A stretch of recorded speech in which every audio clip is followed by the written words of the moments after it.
The unlocked door. The city's winter chill clung to my bones as I swiped through profiles on my phone. The glow of the screen, my only company in a cramped apartment. I was 32, a Navy vet grinding through college on the GI Bill, too buried in textbooks and shifts at a warehouse to chase real-world connections. Apps were my lifeline to something resembling a social life. That's when I matched with her, Lila. Her name glowed in the chat. Her photos showed a radiant smile, dark hair framing a face that promised warmth. Our texts flowed effortlessly, her wit sharp, her stories about her receptionist job at the police station, oddly comforting. We set a date at a bar just a few blocks from my place, a spot with dim lights and the hum of holiday cheer.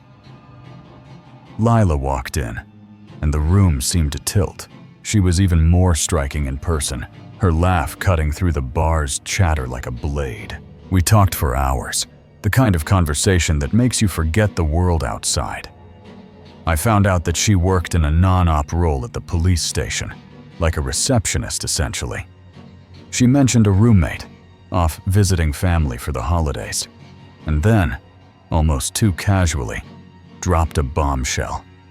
An ex-boyfriend who wouldn't leave her alone. She added that she hated being alone because she had a crazy ex-boyfriend who stalked her apparently. I shifted in my seat, unease prickling my spine. "That sounds intense," I said, probing. She said that he's harmless, so I kind of let it go. Her smile disarmed me, and the gin and tonics didn't hurt either. The night took a turn when she leaned in, her voice low. "Why don't we get out of here?" she suggested, her eyes glinting with something I couldn't place. At her suggestion, she said that we should go back to her place. I wasn't about to say no. Lila was magnetic, her presence pulling me in like a current. But then came the first red flag. She then insisted on driving, and I told her that I was fine, and she said no, that I'd been drinking, and she saw too many DUIs at her job. I'd only had 2 drinks, my head clear as day, but her insistence felt off, like a script she'd rehearsed. I thought that it was weird, but I didn't care. Maybe she was just trying to be nice. I let it slide, climbing into her car, the city lights blurring past as we headed to her place. Her house sat at the edge of town, a squat bungalow shrouded in snow-dusted pines. The street was silent, the kind of quiet that feels like it's holding its breath. The first odd thing that I noticed was that she walked up and just opened the door. She didn't unlock it, is what I mean. It was already open, my stomach twisted. She'd just told me about a stalker, yet her door was unsecured. I followed her inside, the air thick with the scent of cedar and something sweeter, like rotting fruit. She started feeding her cat, and as she was doing that, I saw a bowl of cereal on the kitchen counter. I brushed my fingers against it. It was still cold, like it hadn't been there for a while. The cereal wasn't soggy either. "Whose is this?" I asked, my voice sharper than intended. She hesitated and said that she ate a snack before heading to the bar. The lie hung in the air, thin and brittle. Before I could press her, she closed the distance between us. Her lips found mine, her hands pulling me close, her urgency drowning out my doubts. She just kissed me and wrapped her arms around me seductively and said for me to take her to her room. My instinct screamed to slow down, but desire won out. We stumbled to her bedroom, the house creaking under our steps. I went to close the curtains, and she told me to leave them open. That stopped me cold. Why leave the window exposed with a stalker out there? But before I could argue, she pulled me onto the bed, her hands insistent. Then it happened. She froze, her eyes locked on the window, a gasp tearing from her throat. She let out a huge gasp, a scared gasp. Her eyes were at the window. I spun around, heart hammering, and caught a glimpse of a figure in a hoodie, vanishing into the dark. I heard the steps running on her back deck. Panic surged through me. I bolted from the bed, racing to check the doors. I immediately jumped up and ran out to make sure her doors were locked. And of course, the front door wasn't. I slammed the bolt home, my pulse roaring in my ears. Right when I did, the door started banging. The sound was relentless, a fist pounding with purpose. I reached for the knob, ready to confront whoever was out there, but Lila's voice cut through. She told me to just go back to bed with her. I whirled on her, incredulous. "Are you serious?" I shouted. She told me that he does this and goes away. My mind reeled. This was her ex, and she was acting like it was nothing. I asked her, "You know that this is your ex?" And she said yes, and to not worry about it. The banging shifted, now coming from the side of the house, a rhythmic assault that echoed in my chest. He started banging on the side of the house on the other end. Lila's nonchalance was maddening. She kept tugging at my arm, her voice syrupy, urging me back to bed. She didn't seem at all to care, and just kept trying to get me to go back to her bed. I was trapped, my car still at the bar. My options shrinking. Calling the police felt risky. I didn't want to call the cops because for all I know, this dude is a cop, or she'd know the cops that showed up. I confronted her, my voice raw. I started calling her out for the door not being locked, the serial I openly called her a liar. Her excuses unraveled, each one flimsier than the last. She couldn't come up with logical answers. My fear sharpened into something primal. Was this a setup? A robbery? Something worse? I told her that if this is a robbery or some kind of setup, I promise that I'm going to kill you both. The words spilled out, fueled by adrenaline, not bravado. My thoughts of what were going to happen to me all over the place. I needed out. Discreetly, I pulled out my phone and ordered an Uber, keeping Lila talking to buy time. I ordered an Uber off of my phone, and I didn't tell her. I stayed near the door, my jacket and shoes within reach. Luckily, I never got my pants off, and my jacket and shoes were right by the door. The app pinged. The driver was close. The Uber showed up, and without saying anything, I just opened her door and ran out as fast as I could. I glanced back, and there she was. Weirdly, she was just standing there, her silhouette framed in the doorway, unmoving. I collapsed into the Uber, my breath ragged, the city's lights a blur as we sped toward the bar. I looked back at the door, and weirdly, she was just standing there. My mind churned, piecing together the night's fragments.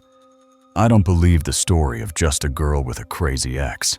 The unlocked door, the fresh cereal, her insistence on open curtains. It didn't add up. It feels like it was either a robbery or some sort of weird fetish type thing.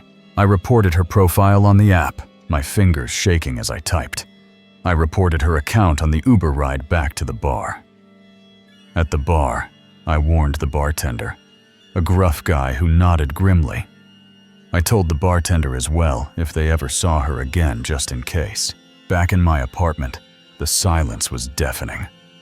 I'm a 9-year Navy vet, and allowed myself to get into a situation like that. Shame gnawed at me, but relief outweighed it. I'm just glad that I got out of there unscathed. The memory of that night lingered, a shadow I couldn't shake. But there was more to it, something I hadn't noticed until later. My wallet, tucked in my jacket, was missing a card. Not my debit or credit, but a loyalty card for a coffee shop. One I'd never mentioned to Lila. Days later, I got a notification. A free coffee redeemed at a shop across town, one I'd never visited. The realization hit like a punch. Someone had been tracking me. The coffee shop was near a warehouse district, a place I'd never go. I started noticing small things. My phone's battery draining faster. A car parked too long across the street. Was Lila working alone, or was she part of something bigger? I dug into her online presence, but her profile had vanished. her name yielding nothing but dead ends. The police station confirmed they had no receptionist named Lila. My friends urged me to let it go, but I couldn't.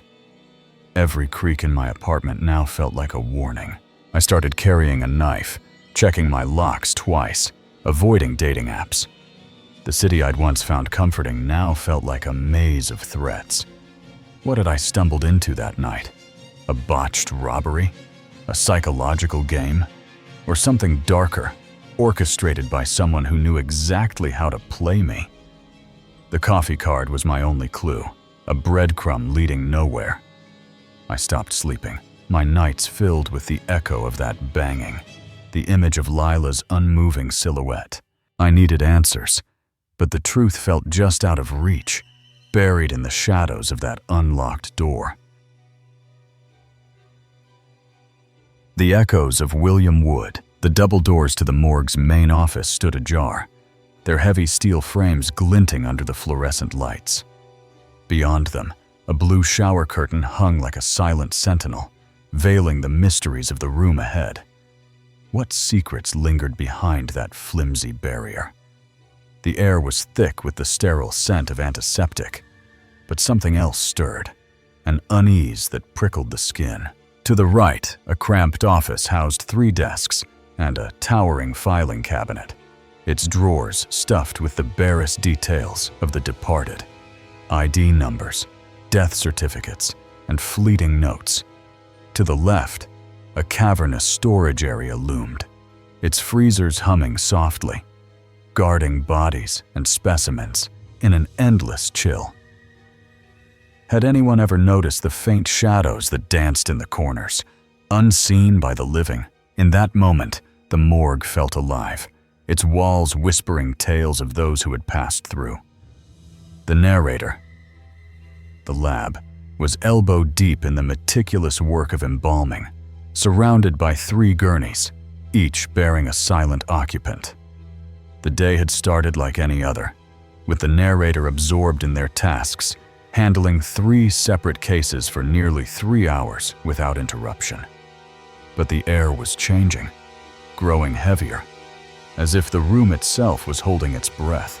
The faint hum of the freezer seemed to falter, replaced by a stillness that pressed against the ears. What was coming? Then it happened. A flicker of movement, a shape that shouldn't be there. As the narrator passed by the room with 3 large vertical refrigerators, they looked to their right and saw a full-sized apparition. It was an older man, translucent yet vivid, standing before the closest refrigerator. His eyes, hollow yet piercing, seemed to carry a weight of unspoken words. The narrator froze, heart pounding, as the figure turned and met their gaze. For what felt like minutes, but was likely seconds, the apparition stared, then faded away, like cigarette smoke, dissolving into the air. The room snapped back to silence, but the narrator's world had shifted. The encounter wasn't terrifying. It was something else, something almost serene. The narrator, dumbfounded, entered the office and told their co-worker William, who was unfazed, and casually remarked, "You saw a ghost?" William's nonchalance was more shocking than the apparition itself. He spoke of seeing such figures often, describing them as fleeting visitors who meant no harm. But why did they linger? What tethered them to this cold, sterile place? The narrator's mind raced, replaying the old man's gaze, the way his form shimmered before vanishing. Was he lost? Searching for something? Or someone? In the days that followed, the morgue felt different, as if the veil between worlds had thinned. Another co-worker, Joe, was frantic when told about the sighting, his fear starkly contrasting William's calm acceptance. Joe's panic was palpable, his eyes darting to the shadows as if expecting a specter to leap out. Meanwhile, Lola, a petite woman who handled the morgue's paperwork from a distant office, brought a new perspective. Lola, a firm believer in spirited events, attended a seance-like meeting the next day, and shared the narrator's story with her group.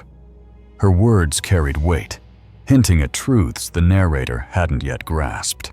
The morgue, with its endless rows of steel and frost, was more than a workplace. It was a crossroads. The narrator returned to their duties, but the apparition's gaze lingered in their thoughts. Each creak of the building, each flicker of light, felt like a message. What did the old man want? The storage area, with its towering freezers, seemed to hum with secrets. The narrator began to notice details they'd overlooked. The faint scratches on the refrigerator doors, the way certain shelves seemed to collect dust while others remained pristine. Was the morgue itself alive, its walls absorbing the stories of the departed? Lola's seance revealed more than the narrator expected. Her group leader sensed the apparition was confused, unsure of where to go, and fixated on the letter W. The letter echoed in the narrator's mind, a puzzle piece that didn't yet fit. The group described the spirit as restless, adrift in a liminal space, neither here nor gone. But there was something else, a sense of urgency, as if the spirit was tied to something unfinished. The narrator couldn't shake the feeling that the old man's presence was a call, a plea for resolution. What had he left behind? Days later, the narrator and their co-workers gathered near the refrigerators. They noticed a name tag on one of the refrigerators where the apparition had stood. William Wood. The discovery sent a chill through the group, their breaths catching in the cold air. The name was no coincidence. It was a tether. The narrator learned that William Wood had been a professor at the medical school, a man dedicated to teaching until his sudden death. Had his spirit lingered to watch over the students, or was he searching for something lost in life? The morgue, once a place of routine, now felt like a stage for unfinished stories. The narrator began to see the morgue differently. The blue shower curtain, once mundane, seemed to ripple with unseen energy. Each body on the gurneys carried a story, a fragment of a life that echoed in the silence. The narrator's work took on new meaning. They were not just preserving bodies, but honoring lives. What if the apparition wasn't alone? The thought was both comforting and unsettling.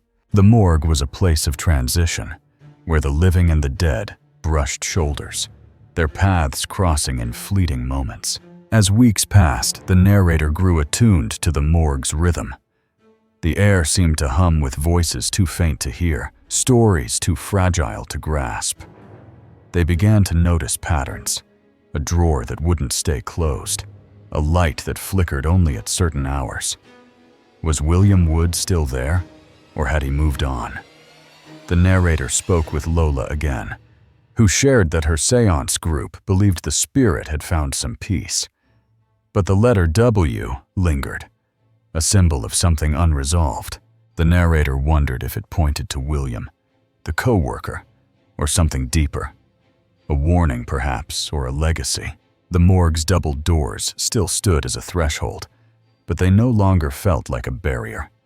The narrator crossed them each day with a new awareness, sensing the weight of countless lives. Their work, once mechanical, became a quiet ritual. Each case was a chance to listen, to honor, to understand. The apparition had opened a door, not to fear, but to connection. And in the silence of the morgue, the narrator felt they were never truly alone. The mysterious man at the door. In the heart of Vienna, where old-world charm hides modern secrets, a single knock can unravel your reality. I'd settled into my new life, an American carving out a quiet existence in a city of music and history. But that day, something shifted. Like the air itself held its breath. My apartment, tucked in a century-old building, felt safe. Ordinary, until the buzzer rang, sharp and uninvited, cutting through the calm. My dog's frantic barks filled the room, a warning I didn't yet understand. I ignored it, but the sound returned, insistent, pulling me toward a mystery I wasn't ready to face. I calmed my dog, his growls fading as I approached the door. I was in my apartment when someone buzzed the entrance to our building. I wasn't expecting a delivery, but couriers often buzzed every apartment to gain entry. I have a dog, and he goes wild when the buzzer sounds, so I ignored it and calmed him down. Moments later, the doorbell rang again, shrill and demanding. A few minutes later, they rang my apartment door again. My dog went wild, so I tried to calm him down. I opened the door, expecting a harried delivery worker. Instead, a man stood in the hallway, his back to me, pressing the buzzer of my neighbor's door. There was this man who seemed to be ringing the door opposite mine in the hallway. The lady across the hall was a recluse, her door always locked, her presence a whisper. No surprise she didn't answer. The lady that lives there never answers the door and is very private, so no surprise that nobody answered. The man turned, and I froze. He was tall, in his 50s or so, with glasses, dressed in a suit and a coat with a hat. He looked like a caricature of a spy, minus the mustache, his sharp eyes scanning me through thin lenses. He was also wearing this earpiece thing. I'm not sure if it was a camera or a microphone, but it resembled a Bluetooth device from the mid-2000s, and it was only in one ear. I stood there, caught between curiosity and unease, my dog's low growl echoing my instincts. Was he watching me? Or someone else? I played it cool, pretending I hadn't noticed the oddity of his appearance. I decided to just sort of play along a bit, to be honest. I wasn't sure what I was doing. I just figured if someone wanted to investigate me, I had nothing to hide. So why get all worked up about it? He spoke first, his German crisp, saying he was looking for a family upstairs. He said in German that he's looking for a family that lives upstairs, and that he's been trying to contact them for 2 years now. I frowned. Just last week, I'd picked up a misdelivered Amazon package from that family. Odd too, because just the week before, Amazon dropped off my package with them, and I had to go to their door to ask for it. So I saw them, and I know they're there. My German's not great, I said, hoping to deflect. He tilted his head, unfazed. He asked if I wanted him to speak in English, French, Spanish, Russian, etc. The list was too long, too practiced, like he'd done this 100 times. Out of curiosity, I chose Spanish, my strongest language. I said Spanish. I'm fluent. So from here on, the conversation between us was all in Spanish. He nodded, switching effortlessly, his accent flawless. I'm looking for the Martinezes, he said, naming the family. I told him I don't know the family that well, but I saw them and tried to end the conversation. I wanted out, but he wasn't done. His questions felt like hooks, each one pulling me deeper into his game. He leaned closer, his earpiece glinting under the hallway light. He asked me where I'm from, and I said the US. His face lit up, too eager. He told me all this stuff about how, back in the day, he lived and worked in the US, and how he knew Kamala Harris when she was a prosecutor. Kamala Harris? The name dropped like a stone, heavy and out of place. He claimed they'd worked together on cases in California, his voice casual, but his eyes locked on mine. Was he testing me or boasting? I nodded, unsure, my mind racing. He asked what state I'm from, and I said Texas. As I said this, he pulled his phone from his pocket and held it directly in front of me. The screen was dark, asleep, but his grip was deliberate. Was he recording me?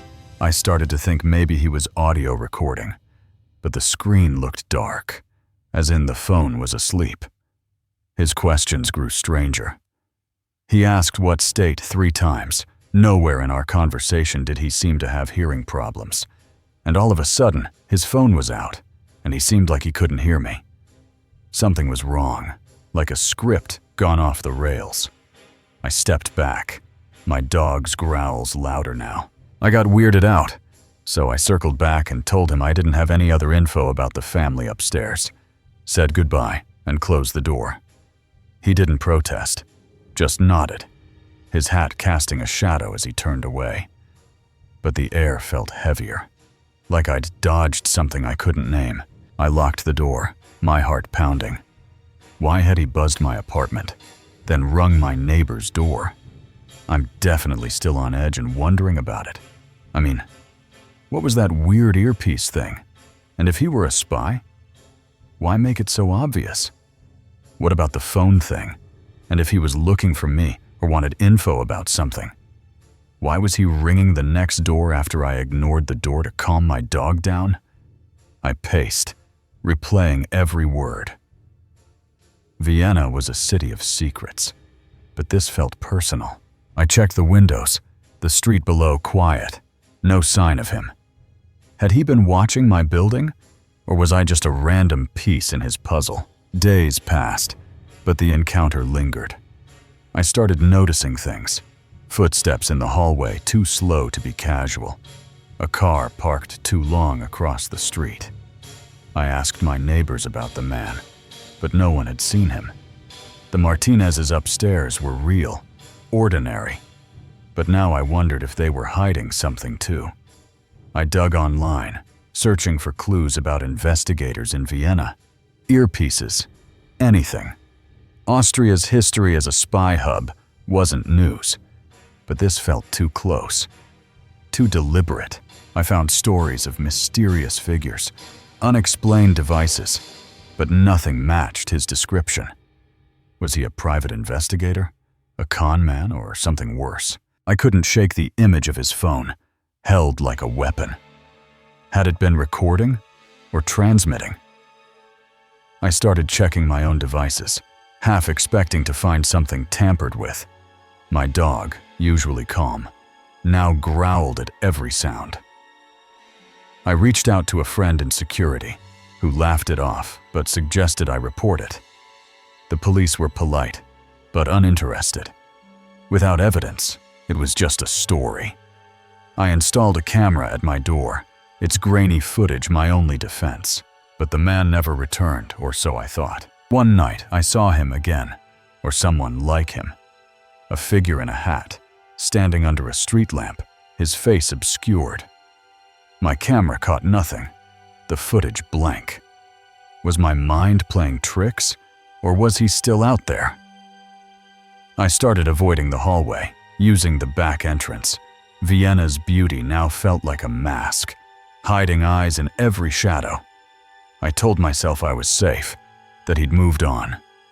But at night, when the city slept, I heard my dog's low growl, and I wondered if he was ever really gone. The Pale Watcher of Tillu Forest. You're 16, the ink on your driver's license still fresh, and the world feels like it's yours to conquer. The keys to your 1980s 300ZX jingle in your hand, a symbol of freedom. Your friends pile in, all four of you laughing, the wind whipping through the open T-tops as you tear toward Pacific City. The Oregon coast is calling, salty air, crashing waves, and a day of pure, unfiltered joy. But the sun sets fast, and the road home isn't the one you planned. A friend's suggestion, a detour through the Tillu Forest, promises a scenic escape from the highway's monotony. What you don't know is that the forest has eyes, and they're already watching. The day at Pacific City was perfect. Sand between your toes, the ocean's roar drowning out the world. You and your friends, a tight-knit crew of high schoolers, spent hours chasing waves and burning through snacks. The 300ZX, your pride and joy, carried you there despite the cramped quarters. As you packed up, the sky bruised purple, and your friend Jake pitched the idea of taking an access road through the Tillu forest. "It's a bit longer, maybe an hour extra, but it's worth it for the views," he said. You shrugged, game for adventure. The forest road was narrow, the trees swallowing the last of the daylight. No cell service, no houses, no other cars. Typical for these mountain ranges. You weren't fazed. The 300ZX purred along, its headlights cutting through the thickening dark. 10 miles in, the mood shifted. The road grew rougher, gravel crunching under your tires. Then you saw it, a flash of green metal glinting in your beams. A green SUV, maybe a Dodge Durango or Ford Escape, early 2000s model, hauling a fifth wheel, crashed off the side of the road. It was lodged against a cluster of pines, 8 feet down a steep slope. The fifth wheel was trashed, sidewalls caved in, contents strewn across the drop-off. You pulled over, heart pounding. Clothes and food wrappers filled the SUV, windows shattered, blood staining the driver's door glass and windshield. No one was inside or nearby. The scene was grim, but not unthinkable for a wreck that bad. A passing truck stopped, its driver asking if you'd seen anyone. "Nope," you replied, eager to move on. He drove off, and you followed suit, the road's condition worsening with every mile. Potholes yawned like traps, cracks spiderwebbing the asphalt. Your low-riding car protested, forcing you to crawl along. 3 miles later, a sharp right turn loomed, a pullover area carved into the curve's apex. As your dim headlights lit up the trees behind the pull-off, you saw it. A pale figure, humanoid but wrong. It stood half-hidden in tall grass, naked, hairless, its skin sagging like melted wax. Its body was hunched, frail, yet its eyes, those eyes, reflected your headlights like a cat's, bright and unblinking. You froze, gripping the wheel.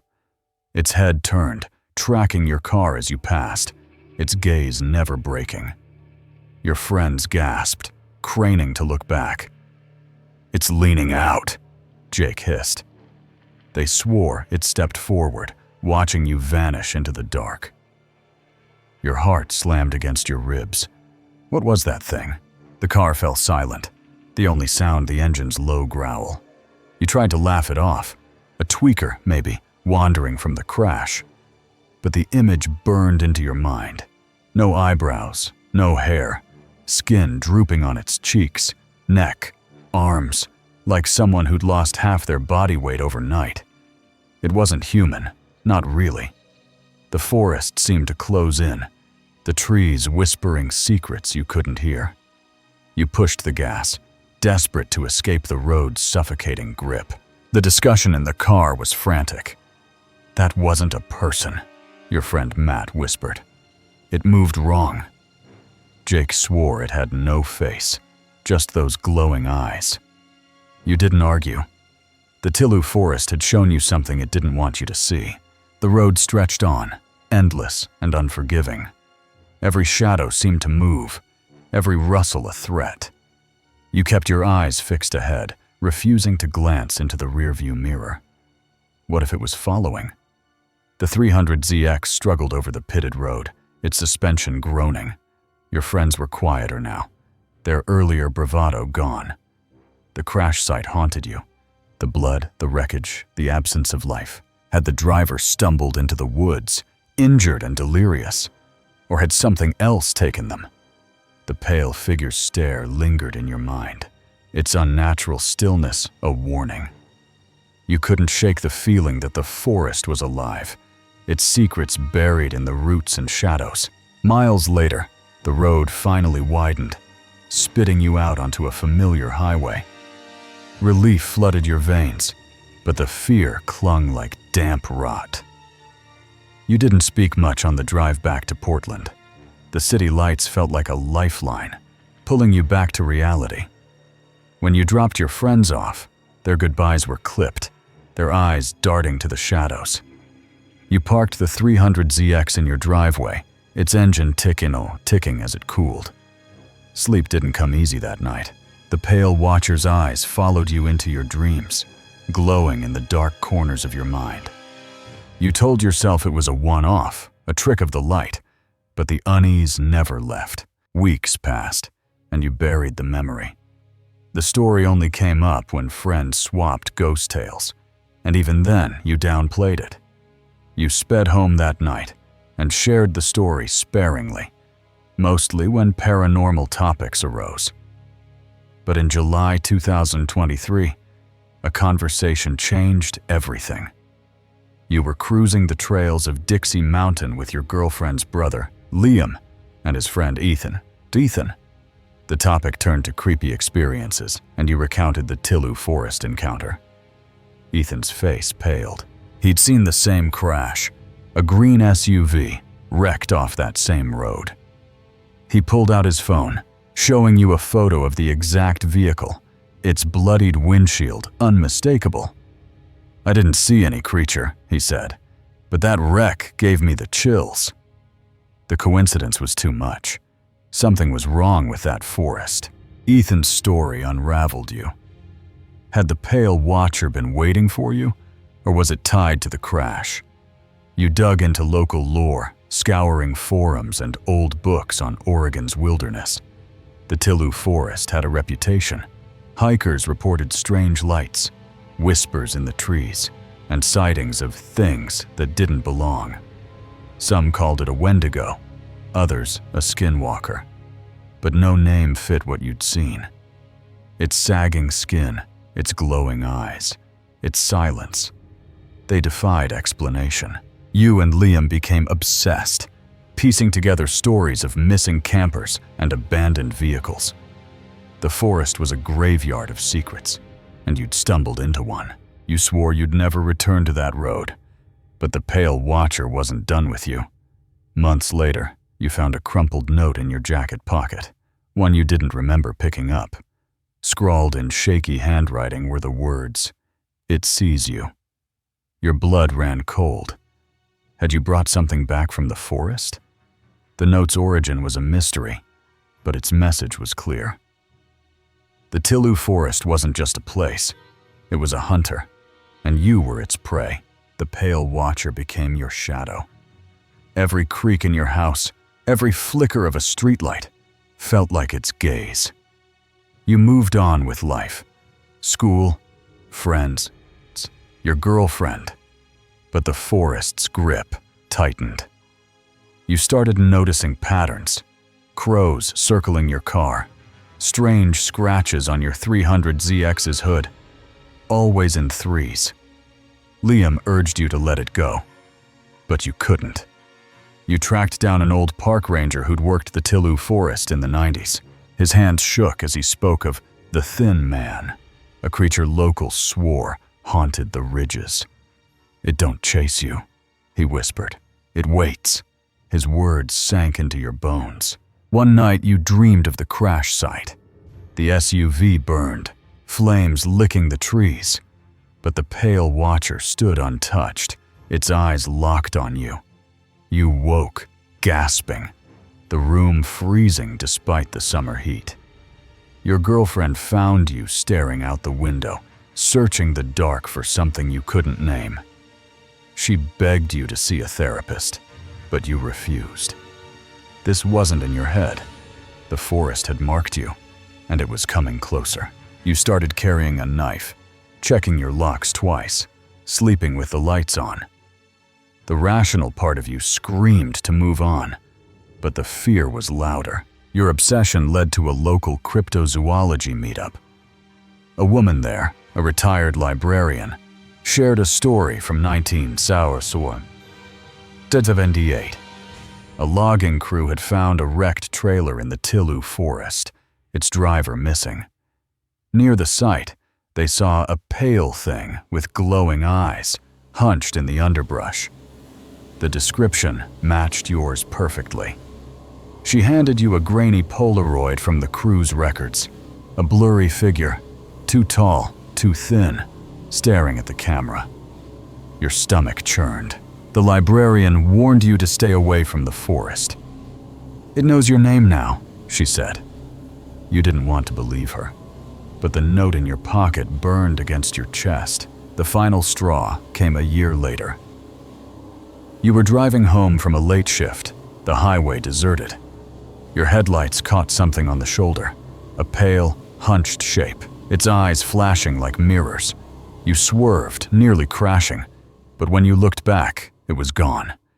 Your hands shook so badly you had to pull over. That was it. You sold the 300ZX, moved to a new town, and cut ties with the friends who'd been in the car that night. The pale watcher had won. You still check the shadows, still jump at sudden noises. The Tillu forest is miles away, but its eyes are always with you. You're older now. The memory faded but never gone. The pale watcher is a ghost in your mind, a reminder of the night you crossed a line. You've read every book on cryptids, every tale of Oregon's wilds, but nothing explains it. Was it a creature, a spirit, or something older than the forest itself? You'll never know. The note is locked in a drawer, its ink smudged, but legible. You don't read it anymore, but you can't throw it away. The Tillu forest keeps its secrets, and you're one of them. Life goes on, work, love, the grind. But every so often, you catch a glint in the dark, and you wonder, is it still watching? You've never gone back to that road, and you never will. The pale watcher is out there, hunched in the shadows, its eyes glowing like twin moons. Maybe it's waiting for someone else, or maybe it's still waiting for you. The story slips out when paranormal topics arise, but you keep the worst parts to yourself. The forest taught you something that night. Some doors, once opened, can never be closed. You live with that truth, carrying it like a weight, and somewhere in the Tillu forest, the pale watcher watches still. The shadow that bites. The bedroom was a tomb, its silence pressing against my skin as I lay on the king-size bed, the weight of the day pulling me under. I'd been fighting a dull ache in my body all morning, a nagging unease that refused to lift. I woke up not feeling the greatest. I was up a few hours, and after not feeling much better, I decided to lay back down and try to nap. The house was empty, my husband at work, the world outside muffled by heavy curtains. I was turned on my side, facing away from my bedroom door, on the far side of mine, in my husband's king-size bed. My muscles softened, and sleep came fast, a dark tide swallowing me whole. But something was wrong. My eyes flickered open, the familiar wall of our bedroom staring back, the bathroom door sealed shut in the dim light. The next thing that I remember is slowly opening my eyes and seeing our bedroom wall and the door that leads to our bathroom, as the bathroom door was closed. I tried to shift, to roll over, but my body was a stone, locked in place. I then tried to move, and I couldn't. This wasn't new.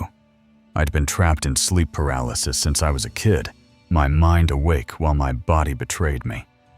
As I've been through this many times, I was already mentally telling myself that I was in sleep paralysis, and I needed to focus on trying to move a little bit, such as wiggling my fingers.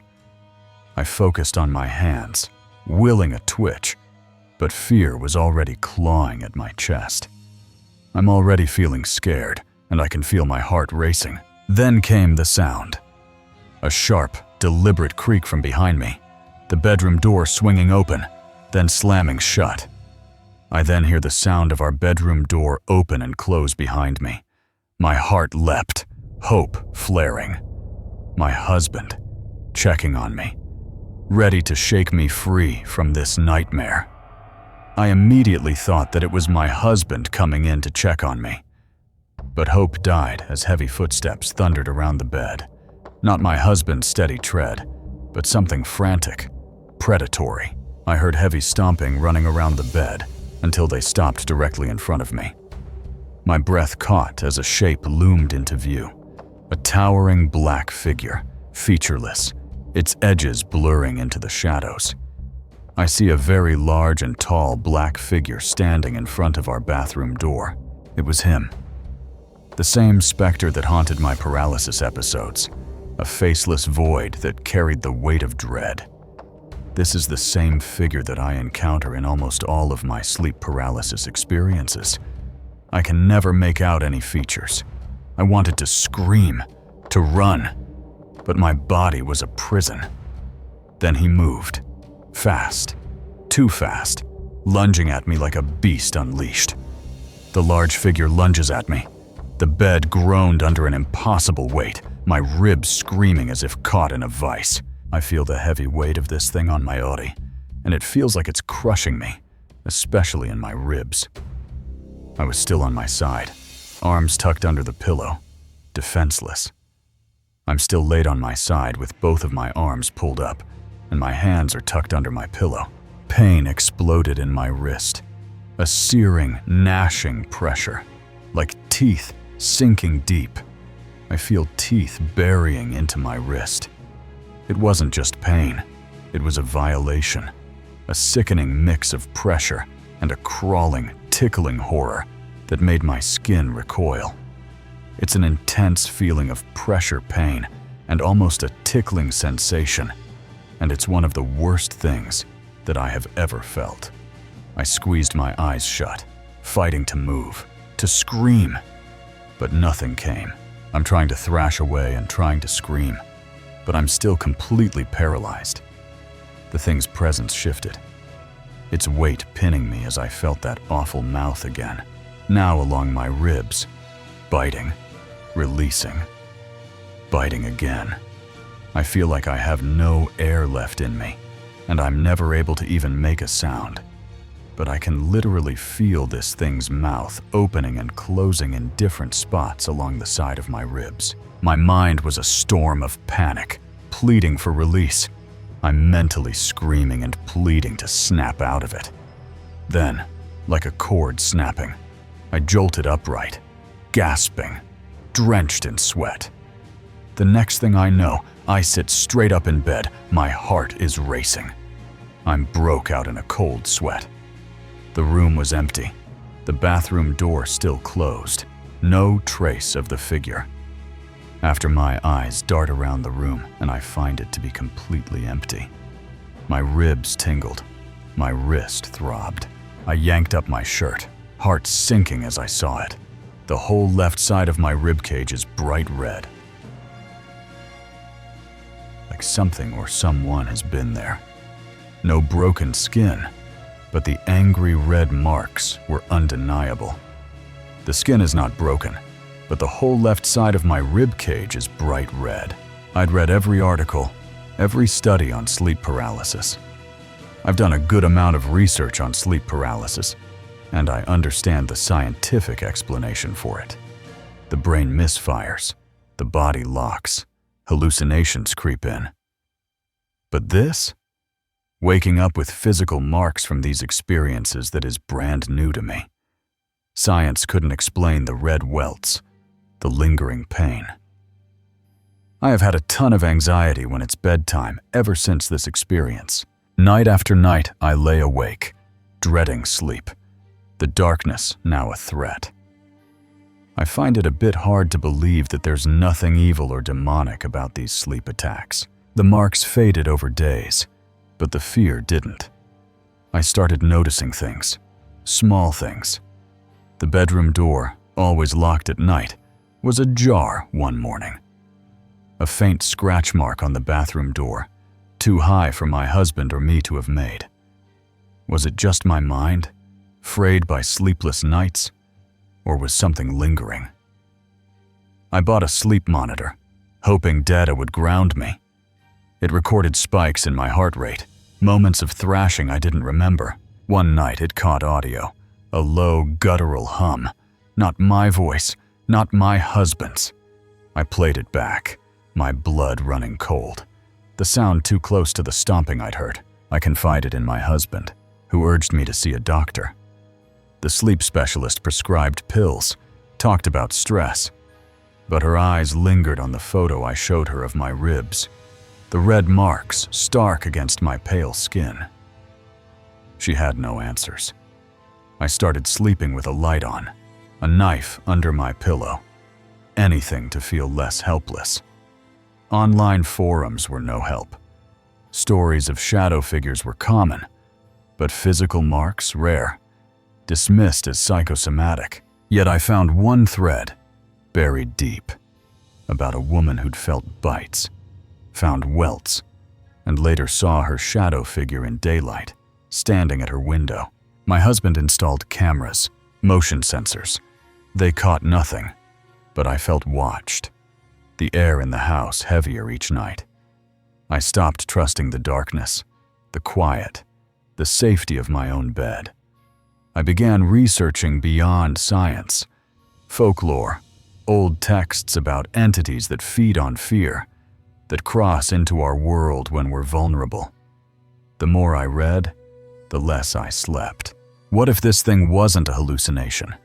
What if it was waiting, growing stronger each time I fell into paralysis? I found a ritual, a chant to ward off spirits, but speaking it felt hollow, my voice trembling in the empty room. Now, I barely sleep. Coffee keeps me awake, my eyes burning as I watch the clock. Every creak, every shadow feels like it's coming for me. The figure hasn't returned, but I feel its weight in my dreams, its teeth grazing my skin. My husband wants to move, to leave this house, but I'm not sure it's the house. What if it's me, carrying this thing wherever I go? The red marks are gone, but my wrist aches when it rains, a reminder of that night. I don't know what's real anymore, but I know one thing. I'm not safe in my own skin, and sleep is no longer a refuge. The beast of the Pennsylvania wilds, the forest was alive, its shadows clawing at the edges of the boys' campsite. A 15-year-old, armed only with a hunting knife and a phone, had set up his tent in the heart of a Pennsylvania wilderness. What had drawn him to this isolated place, where the trees seemed to whisper secrets? The air was heavy, thick with the scent of pine, and something sharper, something primal. Had he noticed the unnatural stillness, the way the birds had fallen silent? His tent, a fragile shield against the vast unknown, stood alone under a canopy of twisted branches. Then, a sound shattered the quiet. A dog's bark, sharp and close, no more than 30 feet away. The boy woke, heart racing, to the sound of a dog barking near his tent. But there were no dogs here, no hikers, no signs of life for miles. He lay still, eyes shut, willing the noise to fade.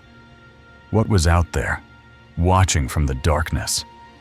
The bark stopped, but the silence that followed was worse, oppressive, suffocating, as if the forest itself was holding its breath. In that moment, the world turned upside down.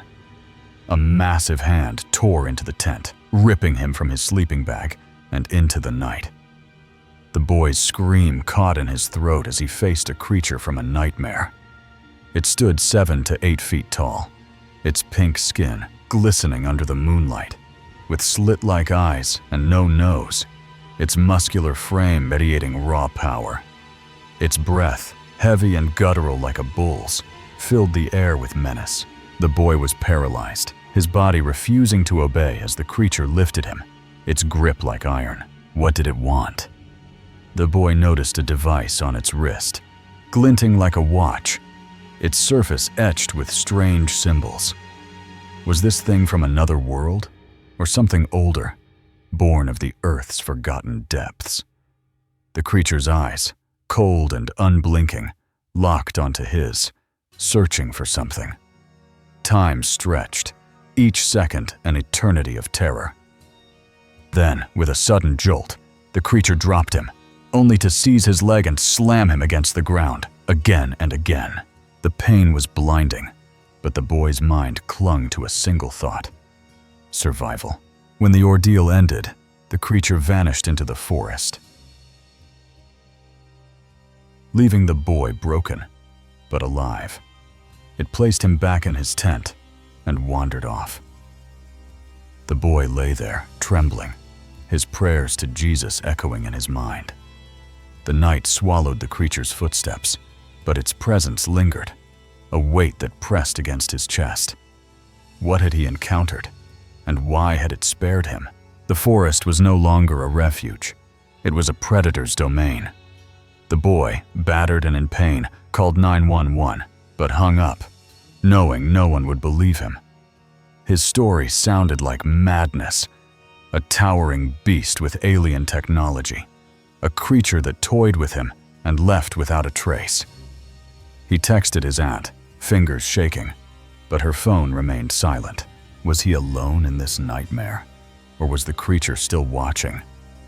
The boy's body ached, his legs barely able to move, but fear kept him awake until exhaustion claimed him. Morning brought no comfort. The boy woke and inspected the campsite, limping gingerly, and found everything untouched, as if the night's horror had never happened. The fort of branches stood intact, the tent undisturbed. But the forest felt different now, its shadows deeper, its silence heavier.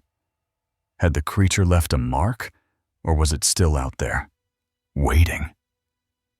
The boy packed his gear, each movement a battle against pain, and began the long trek home.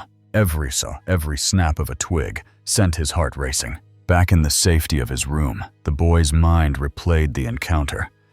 The creature's wrist device haunted him, its glowing symbols, its unnatural hum.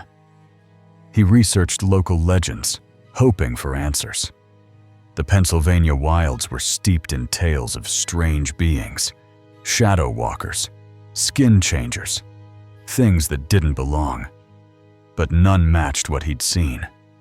He confided in his aunt, who spoke of ancient forces tied to the land, beings that guarded their territory with brutal precision.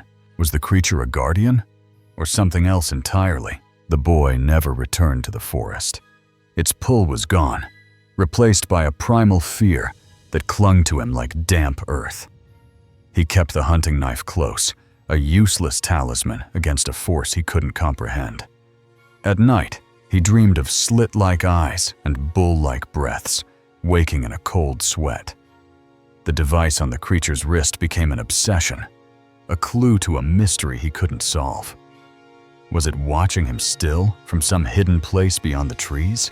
Years later, the boy, now a man, shared his story with his child. The forest had changed him, marked him in ways he couldn't explain. He warned of places where the veil between worlds was thin, where the earth held secrets too vast for human minds. The creature was out there, he was sure, waiting for the next soul to cross its path. And in the quiet of his home, he still felt its gaze, distant but unyielding.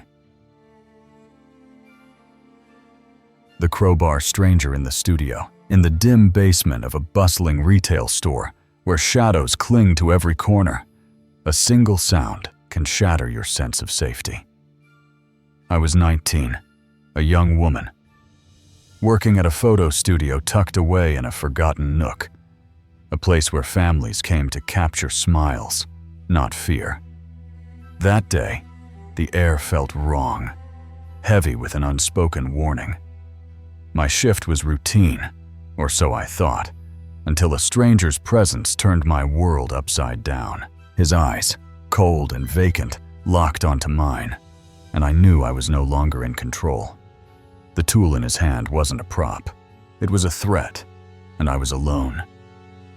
The studio was quiet when I arrived, the hum of fluorescent lights the only sound. I work at a typical photo studio placed within a retail store. It's in the basement of the 2-floor retail store, tucked away in a little back corner. My manager and co-worker were wrapping up, their voices fading as they prepared to leave. I clocked in at our computers and started chatting with my boss. She mentioned a family in the camera room, running late, and urged me to pull in a walk-in customer for free photos. She encouraged me to get what's called a pull-in, where we try to get customers from the retail store to come and take photos in exchange for 2 free photos. I nodded, distracted, unaware of the storm brewing. That's when I saw him. There was a man wearing a prison-looking uniform. It didn't look real. It looked like a costume. The orange jumpsuit was faded, frayed at the edges, but it wasn't Halloween, which made it odd. It wasn't crazy that he was wearing a costume, but it was a bit weird since he didn't have any appointments and was wandering in the practically barren areas of the retail store next to the studio. He lingered near the studio's entrance, his movements slow, aimless. My boss asked him if he wanted to come in for some photos, saying something about how he already had the costume, and it would be perfect. I barely heard her, busy with the next family, but she passed me later, saying he'd booked a session after my current one. His presence felt like a shadow growing longer, creeping closer. The family I was photographing was warm, their kids giggling as I adjusted the lights. The family I was working with was great, and things went smoothly. But I noticed him again, now seated on a bench just outside. I noticed during the session that he had come to sit on the bench closest to the photo studio. This deep bench is usually used for parents to watch or put their belongings on, but it wasn't a big deal. I brushed it off, but unease gnawed at me. My boss stopped by before leaving, her face tight. She told me, "Hey, I'm getting some weird vibes from that guy you're going to photograph, so I'm going to have Andrew, the retail store manager, come by and check in." Her words were a lifeline, but they came too late. She was gone, and I was alone. As I edited the family's photos, the man grew bolder. The guy started walking into the studio and asking when it was his turn. I froze, my eyes catching the glint of metal in his hand. I noticed his crowbar was actually real, not a prop. It made me nervous the way he was swinging it around. The weight of it was unmistakable, its edges sharp, dangerous. I forced a smile, my voice unsteady. I told him I'd be able to help him in a minute and to go wait outside. He shuffled back to the bench, but his behavior grew erratic. Slumping forward, jerking upright, his head twitching. He was sitting down at the bench, folding over on himself, nodding off and snapping back up. I wasn't naive. I knew he was on something. His eyes glassy, his movements unpredictable. The family's mother noticed too, her kids huddling closer. I could tell he was starting to make this family feel uncomfortable. He started waving the crowbar in a dangerous way. I was concerned about the glass and my safety. He barged in again, his voice low, insistent. He walked back into the studio a few times, wasn't taking no for an answer, continually barging in and asking, "When are you going to take my picture with this horrifying dead look?" My hands trembled as I finished editing. I finally got done editing the family's photos and was practically shaking at the checkout. The mother confronted him when he leaned over the computer, peering at her photos. She loudly asked, "Can I help you?" To which he responded, rambling about how he was supposed to be taking pictures. His words were slurred, but his gaze was sharp, predatory. She leaned closer, her voice a whisper. She whispered to me, I was sure he could still hear it, and asked if I was okay. I grabbed their appointment paper, pretending to discuss pricing, and scrawled a note. "He's not leaving. Manager's coming." I took out their appointment paper, said something about the price, and wrote that he wasn't going away, and my manager was supposed to be on the way. My heart pounded, each second stretching into eternity. The mother stayed calm, her presence a shield. But we were trapped. She seemed on edge, but we went through with her transaction. I was one swipe away from being alone with him, his crowbar glinting under the studio lights. Then a miracle. I went to scan her card on our studio card scanning machine. and her card wasn't working on our local system. If the card won't scan, we have to reprint the transaction and check out at a regular register inside the retail store. It was my escape. I grabbed the receipt, motioning for the family to follow. I grabbed the new printed paper and walked her over to the registers at our salon. The second we were out of his sight, I collapsed, tears streaming down my face. The second I was out of the man's eyesight, I burst into tears, explaining what happened to one of the salon guys. He paged the manager immediately. He paged the manager over our phone. They asked if I'd like to wait in the break room or the salon. I'd have to walk past this man to go to the break room. So I stayed in the salon. I couldn't face him again. Not with that crowbar. Not with those eyes. The mother stayed with me, her voice firm. The mom told me there was no way she was going to leave me alone with him. That was reassuring, and I was grateful. Her strength held me together. A stranger turned protector. The salon staff surrounded us, their chatter a faint comfort as we waited.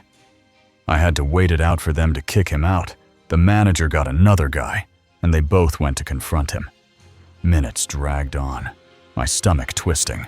After about 15 minutes, I peeked out to see if the guy had left the studio, and he was gone. Relief flooded me, but the fear lingered, sharp and raw.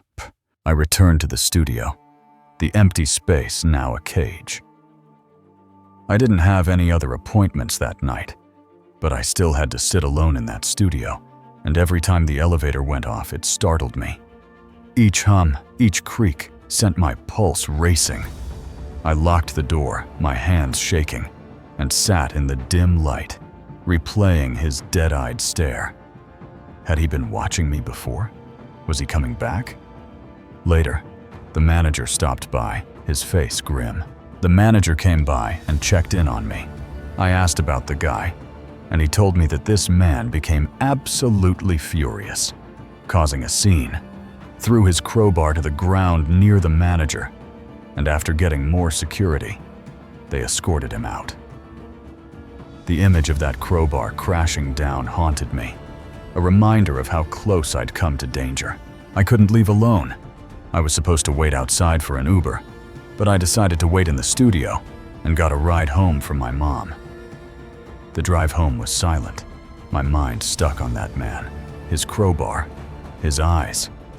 I told my mom everything, her arms around me the only thing keeping me grounded. But the studio wasn't the same after that. I jumped at every shadow, every sound. Customers' faces blurred together. Could one of them be him, watching, waiting? I asked for day shifts, avoiding the basement's isolation. The manager installed a panic button, but it felt like too little, too late. Weeks later, I heard whispers from coworkers. The man had been spotted near the store, loitering, his orange jumpsuit unmistakable. Security banned him, but I couldn't shake the fear he'd return. I started carrying pepper spray, checking the parking lot before leaving. I researched local crime reports, finding stories of similar figures. Drifters, addicts, some with violent pasts. None matched him exactly, but each one fueled my nightmares. I confided in the mother who'd stayed with me, meeting her for coffee. She admitted she'd been terrified too, but her kids gave her no choice. She had to stay strong. The studio's hum became a trigger, its walls closing in. I wondered about the man's story. Why the crowbar? Why the studio? Was he targeting me or just lost in his own chaos? Vienna's retail stores were safe, weren't they? I doubted it now. I started planning to quit, the job's pay not worth the fear. My mom pushed me to find something new, her worry mirroring mine.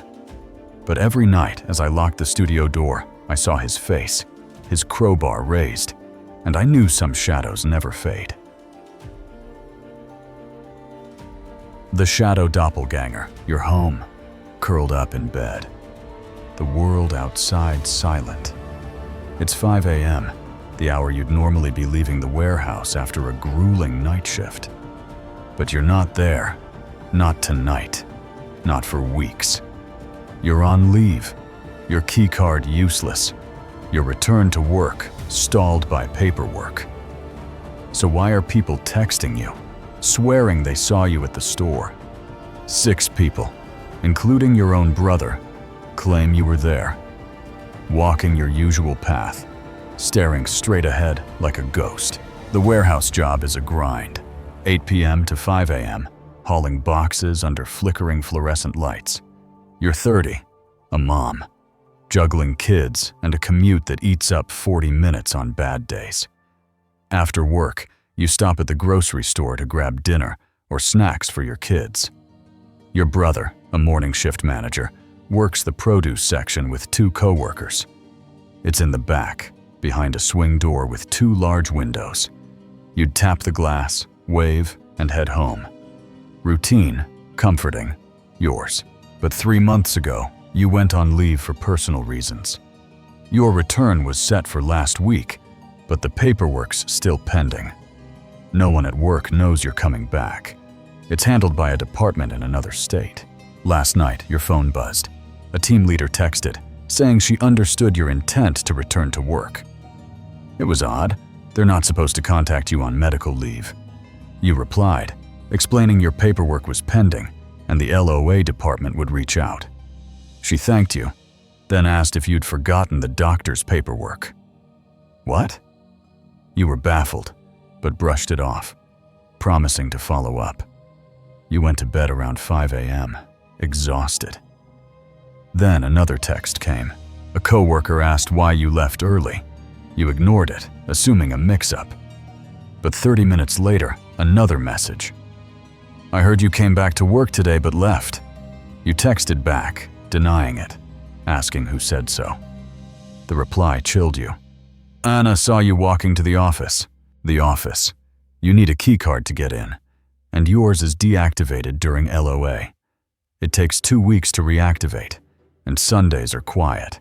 Only 20 people work, compared to 200 weekdays. Everyone knows everyone. You called Anna, who swore she saw you enter the office, look around, and leave.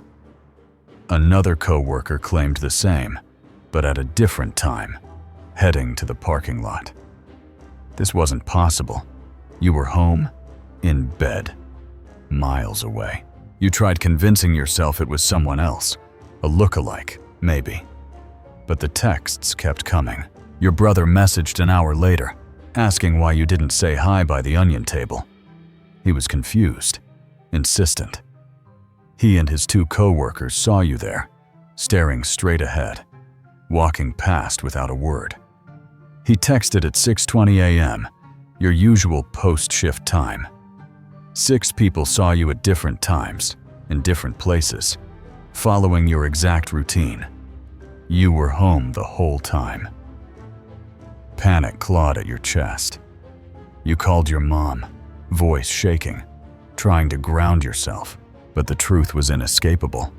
Something was wearing your face. The warehouse felt different now, even in your mind. You hadn't been there in months, but you could picture it. The hum of forklifts, the cold concrete floors, the produce section's faint smell of earth. What if it wasn't a mistake? What if something else was walking those aisles, mimicking your steps? You scoured your phone, rereading the texts. Anna's words stuck. You looked off, like you weren't really there. Your brother's description was worse. Your eyes were empty. Empty. You shivered, pulling the blankets tighter. Sleep was impossible now. You started digging. The store had cameras. Maybe they caught something. But you weren't back at work, and asking for footage would raise questions. Instead, you texted your brother, asking him to check the tapes discreetly. He hesitated but agreed, promising to look after his shift. Hours later, he called, his voice tight. The cameras glitched, he said. Static for 10 minutes, right when they saw you. Static. Your stomach dropped. Was it a coincidence? or something more. You remembered a co-worker's old story about the warehouse. A night shift worker who swore they saw their own reflection move in the office window. Independent of them, the doppelganger theory crept in. You'd laughed off those myths before, tales of shadow twins, harbingers of doom. But this felt too real. What if it wasn't just mimicking you? What if it was learning you? You checked your keycard, still in your purse. Useless. No one could have used it. You called the LOA department, confirming your paperwork was still processing. No one had reactivated your access. So how was you getting inside? Your kids noticed your unease, asking why you kept checking the locks. You didn't dare tell them. That night, you dreamed of the store. You stood by the onion table, but your reflection in the swing door's window wasn't right. It smiled, a cold, hollow grin you'd never make. Its eyes were black, bottomless. You woke screaming, your heart pounding. Your mom suggested a priest, but you weren't religious. Instead, you bought sage, burned it in every room, whispering prayers you half remembered. It didn't help. The texts stopped, but the fear didn't. Your brother avoided the produce section now, his co-workers whispering about the ghost girl. You couldn't shake the feeling of being watched. At home, mirrors felt dangerous. You covered them with towels. Your kids complained, but you didn't care. What if it was still out there, wearing your skin? You Googled doppelgangers, falling down a rabbit hole of lore. Some said they were spirits. Others said they were pieces of your soul, split off by trauma. Your leave wasn't just personal. It was a breakdown, months of stress and guilt. Had you left something behind in that warehouse? Something that took your shape? You pushed for answers. Your brother pulled strings, getting a tech to dig deeper into the camera glitch. They found something, a single frame, buried in the static. It showed the produce section, the onion table, and a figure. It was you, but not you. The face was yours, but the expression was wrong, like a mask stretched too tight. Its eyes were too dark, its posture too still. The tech swore it wasn't a glitch, but couldn't explain it. Your brother sent you the image, then deleted it from his phone. Don't look at it too long, he warned. You deleted it too, but the image burned into your mind. Life unraveled. Every shadow felt like it was watching, every reflection a threat. You stopped going to the grocery store, ordering delivery instead. Your kids sensed the change, their questions sharper now. Your paperwork finally cleared, but you couldn't face the warehouse. What if it was waiting there? You applied for a transfer, begging to work days, far from the produce section. The team leader apologized for contacting you, claiming she'd been confused, but her voice shook, like she knew more than she'd say. You confided in a co-worker, one who'd worked nights for decades. She listened, then told you about the warehouse's history. Years ago, a worker had collapsed in the office, stressed to breaking. They survived, but co-workers swore they saw her ghost afterward, walking the aisles. Was that what this was? A ghost? Or something worse? The co-worker gave you a charm, a small stone etched with a symbol. "Keep it close," she said. You did, but it felt like a placebo.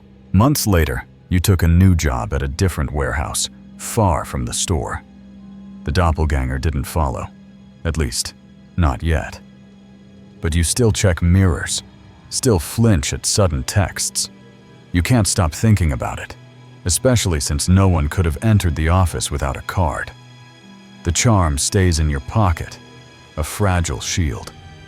You tell the story sometimes, when someone asks about weird experiences, but you leave out the worst part, the fear that it's still out there, waiting to step back into your life. The phantom footsteps. The night shift was a lonely beast, its silence heavier than the darkness that swallowed the sprawling complex where I worked. As an EMT and security guard, I patrolled a maze of apartments, restaurants, and shops, my flashlight cutting through the void.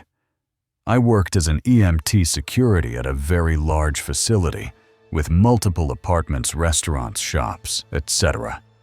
My duties went beyond locking doors. As security, we're also in charge of any fire and life safety, which included checking eyewash stations. It was tedious work. Turn on the water, check the temperature, sign the tag. It involves turning on the water for about 5 minutes, testing the water temperature, and signing off the tag. But there was one place I dreaded. The old kitchen in Building C, tucked away in a corner of the campus, felt wrong. There was one particular kitchen, though, that I hated doing because I always had the feeling of being watched there.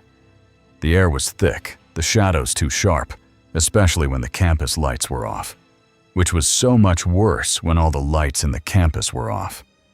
On foot patrols, I'd swear someone stood in the doorways, their gaze prickling my neck. When doing foot patrols, I always felt someone was standing at the entryways watching me throughout that building. That night started innocently enough. My coworker, Jake, was buzzing about his new sneakers, their bright soles gleaming under the break room's fluorescent lights. To add some context, earlier in the night, my coworker was showing me his new shoes that he had gotten and was excited for our nightly patrols to wear them in. We split up for patrols, the campus too vast for one person. Now during our patrols, we normally drop everyone off at a different part of the campus, since it's so large to get it done quicker. I was assigned Building C, the kitchen waiting like a trap. The kitchen was a cavern of stainless steel, its silence deafening. I stepped inside, my boots echoing on the tile. I entered the kitchen and turned on my phone flashlight to see the eyewash station. The beam caught the station's metal nozzle, and I started the routine. I turned it on and waited a few minutes.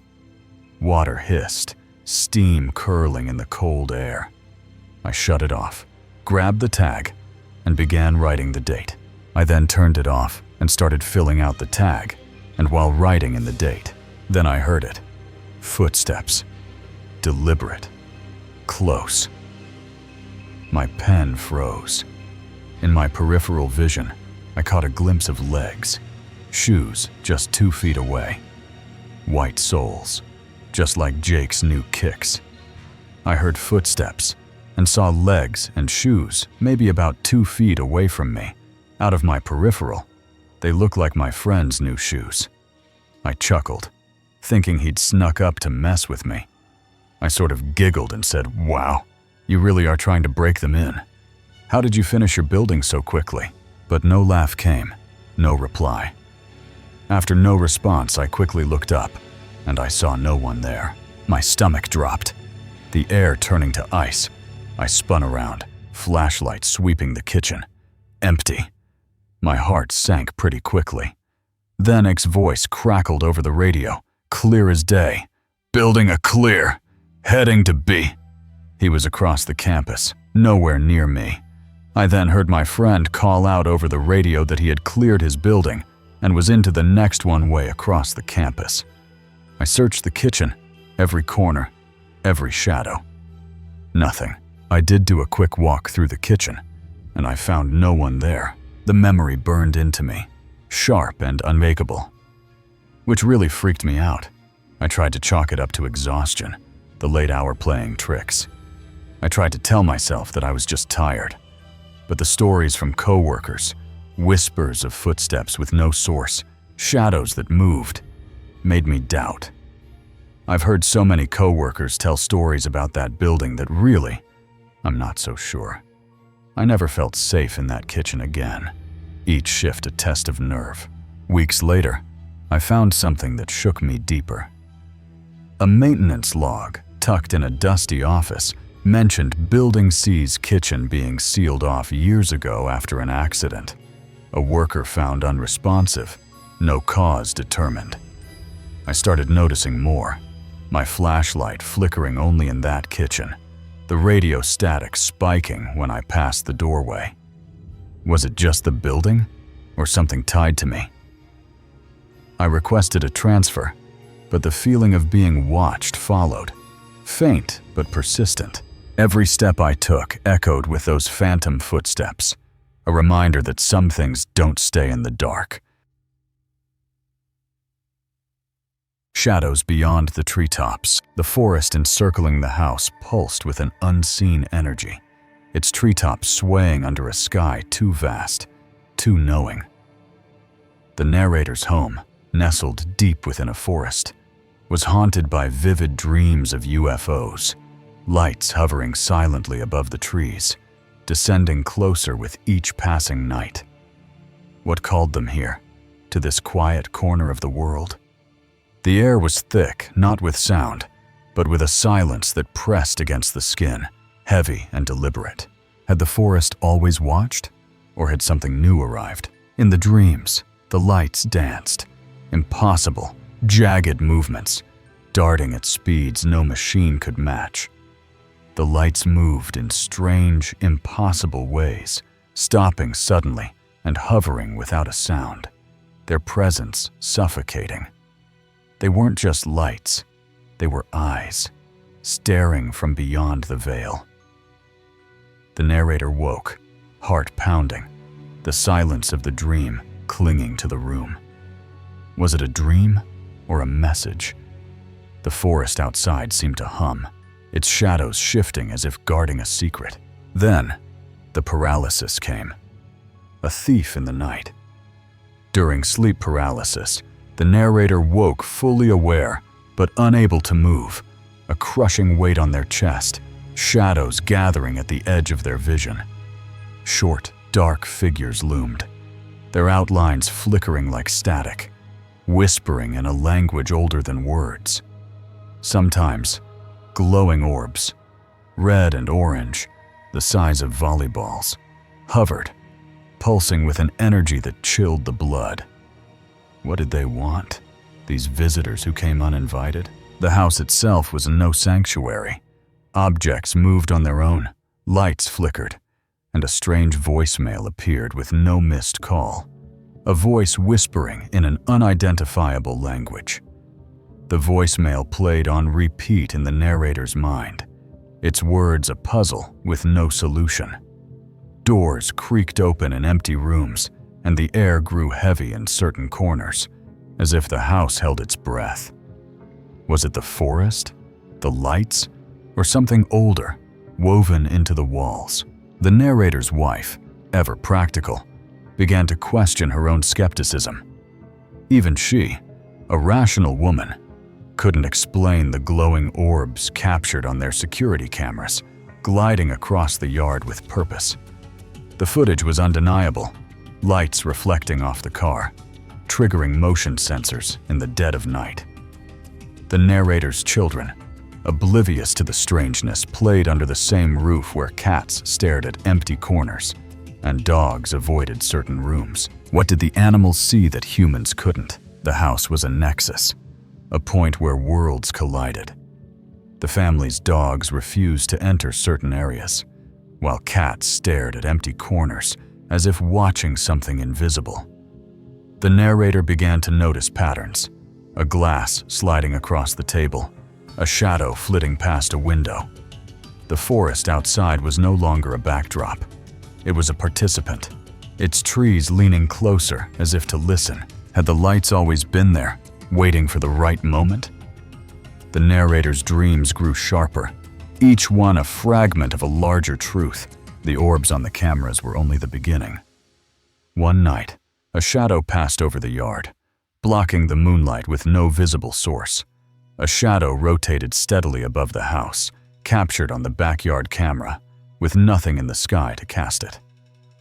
The footage looped in the narrator's mind, a silent challenge to reason. The house's energy shifted, its rooms growing colder, its silence deeper. Was the shadow a visitor or a warning? The narrator's wife, once dismissive, now watched the footage with wide eyes, her hands trembling. The narrator's past offered clues, but no answers. For 10 years, they traveled across Canada and the United States, chasing paranormal phenomena, only to find the activity at home intensify after each trip. Each journey seemed to stir something, like ripples spreading across a still pond. The narrator quit, hoping to sever the connection, and the phenomena dulled, but never stopped. Had they invited something in? Or had it always been there, waiting? The forest, the house, the dreams, they were threads in a tapestry too vast to see. The animals knew more than they let on. The cat's unblinking stares, the dog's sudden growls at empty hallways. They were sentinels, sensing what the family could not. The narrator began to map the house's strange zones. The upstairs hall, where the air felt thick. The basement where lights never stayed on. Each incident was a piece of a puzzle, but the picture remained incomplete. The voicemail's whispers echoed in their thoughts, a language that felt both alien and familiar. Was it a call or a claim? Now, the narrator lived with a quiet unease. The forest watched, its treetops swaying under an endless sky. The narrator wondered if the phenomena were connected, if the dreams and shadows were part of something watching, something that already knew they were there. The house was alive, its walls holding secrets older than its foundations. The narrator no longer sought answers, but the questions remained, sharp and unyielding, and in the silence of the night they felt it, a presence, patient and eternal, just beyond the treetops. The unseen presence. Some doors, once opened, never close, and the shadows they let in follow you forever. I've lived my life on the edge of something I can't explain, a thread of awareness tying me to a world beyond sight. It's not visions or voices, it's a feeling, heavy, like eyes watching from the dark. From childhood, I've sensed things others don't, moments that chill the blood and defy reason. I'm no medium, no mystic, but the unseen has marked me, and I can't escape its grip. Each step I take feels shadowed, as if something waits, patient just out of reach. I've tried to dismiss it, to call it madness. My whole life, I've felt like I've seen things, connected to something that never felt right. I've always had odd, paranormal experiences that nobody else has seen around me. My family carried the same burden. Both my parents had unexplainable feelings and premonitions. I laughed it off, blaming imagination, but the events piled up, undeniable. My mother used to see things that would come true, not like seeing the future, but things that had significance to events yet to come. Her dreams were warnings, signposts of danger I couldn't ignore. One night, after moving into her house, she had dreams of snakes, visions of snakes everywhere. She told me, her voice shaky, but I shrugged it off. I thought she was just out of her mind. Days later, her fiancé stepped on something in the dark. He flipped the lights on to discover a snake. Animal control came, revealing an attic crawling with them. They discovered an infestation of snakes in the attic. The coincidence was too sharp, cutting through my skepticism. My mother's gift wasn't just dreams. She saw symbols, like apples. She always talked about visions of apples, told me don't bite the apple, referencing Snow White and Eve. Close to her passing, she made this reference a lot. Then, she fell into a coma and never woke. She was hospitalized, went into a coma, and passed away a month later. Her words haunted me, a prophecy I couldn't unhear. My family's history was littered with these moments. My great-grandmother, in the hospital close to her death, said my great-grandfather, who passed years prior, was visiting her, coming to get her. She died soon after. My father fell to his knees one day, said he felt in his chest something was wrong with our cousin. A call confirmed his death in a car crash. These weren't stories. They were truths, etched into our blood. I've started to think I was, or am, out of my mind. But my own experiences were harder to dismiss, each one a thread in a tapestry I didn't want to see. When I was 3, my mom and I were driving. We passed a wreck on the road. A semi had crashed into a car. The vehicle so destroyed you couldn't tell the make or model. As we passed, I shouted. It was my aunt. My body just knew. I kept saying it over and over. My mother soothed me, saying it couldn't be. We arrived at my grandmother's house, received a call saying my aunt had been in a wreck, went under that semi. The woman trapped was her. How could a toddler know? The memory clung to me, a seed of doubt about my sanity. Years later, at 11, I visited friends in upstate New York. They lived down a back street, all close in what felt like a family compound. One night, we were gathered outside, having a bonfire, telling ghost stories. Their goal was to scare me, but it didn't work. Then I started hearing things in the surrounding woods, noticed a figure in the upstairs window looking down. I pointed it out, but when everyone looked, nobody was there. I thought it was a prank until I realized everyone was outside. I saw the figure again, made a comment. The family seemed annoyed I kept bringing it up. My friend pulled me aside, said she saw something too but was afraid no one would believe her. The air felt thick, like the woods themselves were watching. These moments followed me, relentless.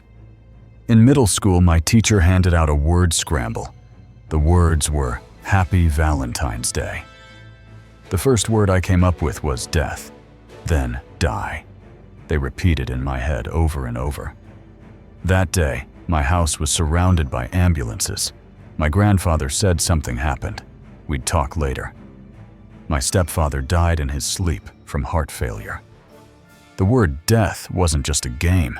It was a warning. At 14, I saw my great-aunt's boyfriend, a cold man who refused to marry her. He was often cold toward everyone. I mentioned they weren't married, asked why. The tension could be cut with a knife. His energy felt sinister, like his spirit was evil, surrounded by darkness. Years later, he died of a heart attack. My aunt told me when he was having his heart attack, he told her in a sinister tone, "If something happens to me, do not let your great-nephew in this house." His words were a curse, and I felt it. Soon after, while packing her house, I was sleeping when what felt like sleep paralysis kicked in. I laid in bed, helpless. A figure crept over me, screaming, "Get out!" shaking me. It raised its hand, struck me in the face. I sat up, thinking it was a nightmare, but my face was burning. I touched it. It was wet. I rushed to the bathroom. There was a gash on my face, blood dripping down. The wound was real, undeniable. I never said anything. My family member I lived with had schizophrenic hallucinations and PTSD, saw shadow figures. I didn't want to trigger her. I buried it, but the fear stayed. We moved to a new house, big enough for all of us. Felt like a good fit. The basement door had a lock. We couldn't view it, but were assured it was nothing. We cut the lock, found a letter, and a pentagram painted black on the wall. The letter said the previous tenant was involved in witchcraft, went too far, opened something she couldn't close. We painted the wall, but the pentagram kept seeping through. It wasn't just paint, it was a mark. The house turned against us. We heard things at night, cabinets closing, footsteps running. At night, I heard a kid's laughter, footsteps in the hallway, cabinets slamming, pictures falling off the wall. It got so bad we called a priest to bless the house. He walked straight to the pentagram, as if drawn to it. His blessing calmed the house, but not my mind. At 16, I was alone during a family getaway. I had to stay home. My job only allowed weekend work. I came home, had a cold, eerie feeling walking into that house. I'd been a victim of home invasions when younger, so I was paranoid. But this was more than usual. My dog followed me to bed. I was tossing and turning when one corner of my room looked pitch black, darker than normal. My dog faced the corner, started growling. I tried to shush her, but she growled louder, her hair stuck up. She was snarling, foaming at the mouth. She lunged at the corner, barking like she saw an intruder. I turned on the lights. The shadows filled with light. She calmed down. I laid back down, but woke to her growling again. I grabbed my pillow, headed to my car. To sleep. As I looked back, my bedroom window was completely dark. My stomach dropped. I never stayed alone in that house again. Now, I live in an apartment, surrounded by people. But the weight remains. Every now and then, I feel like I'm being watched. I have nightmares. Sit up in the darkness with unexplained fear. The shadows haven't left. They've just grown quieter. I've tried to rationalize it, to call it stress or imagination. I find myself trying to rationalize everything, with nobody to turn to who'd believe me. But the gash on my face, the pentagram, the figure in the window, they're not dreams. I've started keeping a journal, noting every flicker, every chill. What if it's not in my head? My neighbors complain of strange noises, but I don't tell them my story. They'd think I'm unhinged, and maybe I am.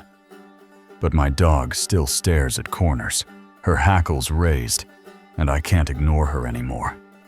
Something's there, and it knows my name. I've researched, diving into forums about premonitions, hauntings, cursed objects. The pentagram could have been a gateway, the letter a warning. I found stories of others like me, families marked by sensitivity to the unseen. Some call it a gift. I call it a burden. I visited a local historian, asking about the house. They found records of a woman who lived there, rumored to practice dark rituals, vanishing after a fire. The basement was sealed after her. The pentagram, her last act. I don't know if it's true, but it fits. I've stopped painting over my fears, stopped running. If it's real, I need to face it. But at night, when the apartment is silent, I feel it. A presence, patient, waiting. And I wonder if it's ever really gone. The Haunted Watchman. You're alone in the dark. A security officer patrolling a sprawling campus under a moonless sky. The buildings loom like silent giants, their windows black and unyielding. You signed an NDA, so the details stay vague, but the stories you heard during training, objects moving, doors slamming, a little girl's ghost, felt like campfire tales. You're no stranger to the paranormal, but this place seemed harmless at first. Now, 2 weeks into the night shift, you're not so sure. Something's awake in these halls, and it knows you're here. The job was a lifeline. The only place in your area that pays a livable wage. It promised stability after years of scraping by. Training on the day shift was uneventful, the buildings buzzing with life. Co-workers whispered about paranormal activity, things moving, doors opening and closing, a full-bodied apparition in broad daylight, a little girl who throws things in an older building. You shrugged it off. Having experienced the paranormal growing up, you're sensitive to it. But these buildings felt neutral, almost welcoming. You dismissed the stories, chalking them up to overactive imaginations. Then the night shift began. Your first night alone was a shock. Checking a bathroom, a shadow man leaned out and glared at you as the door shut. You felt paralyzed, no longer safe. The air turned heavy, the building's warmth replaced by a chill that clung to your skin.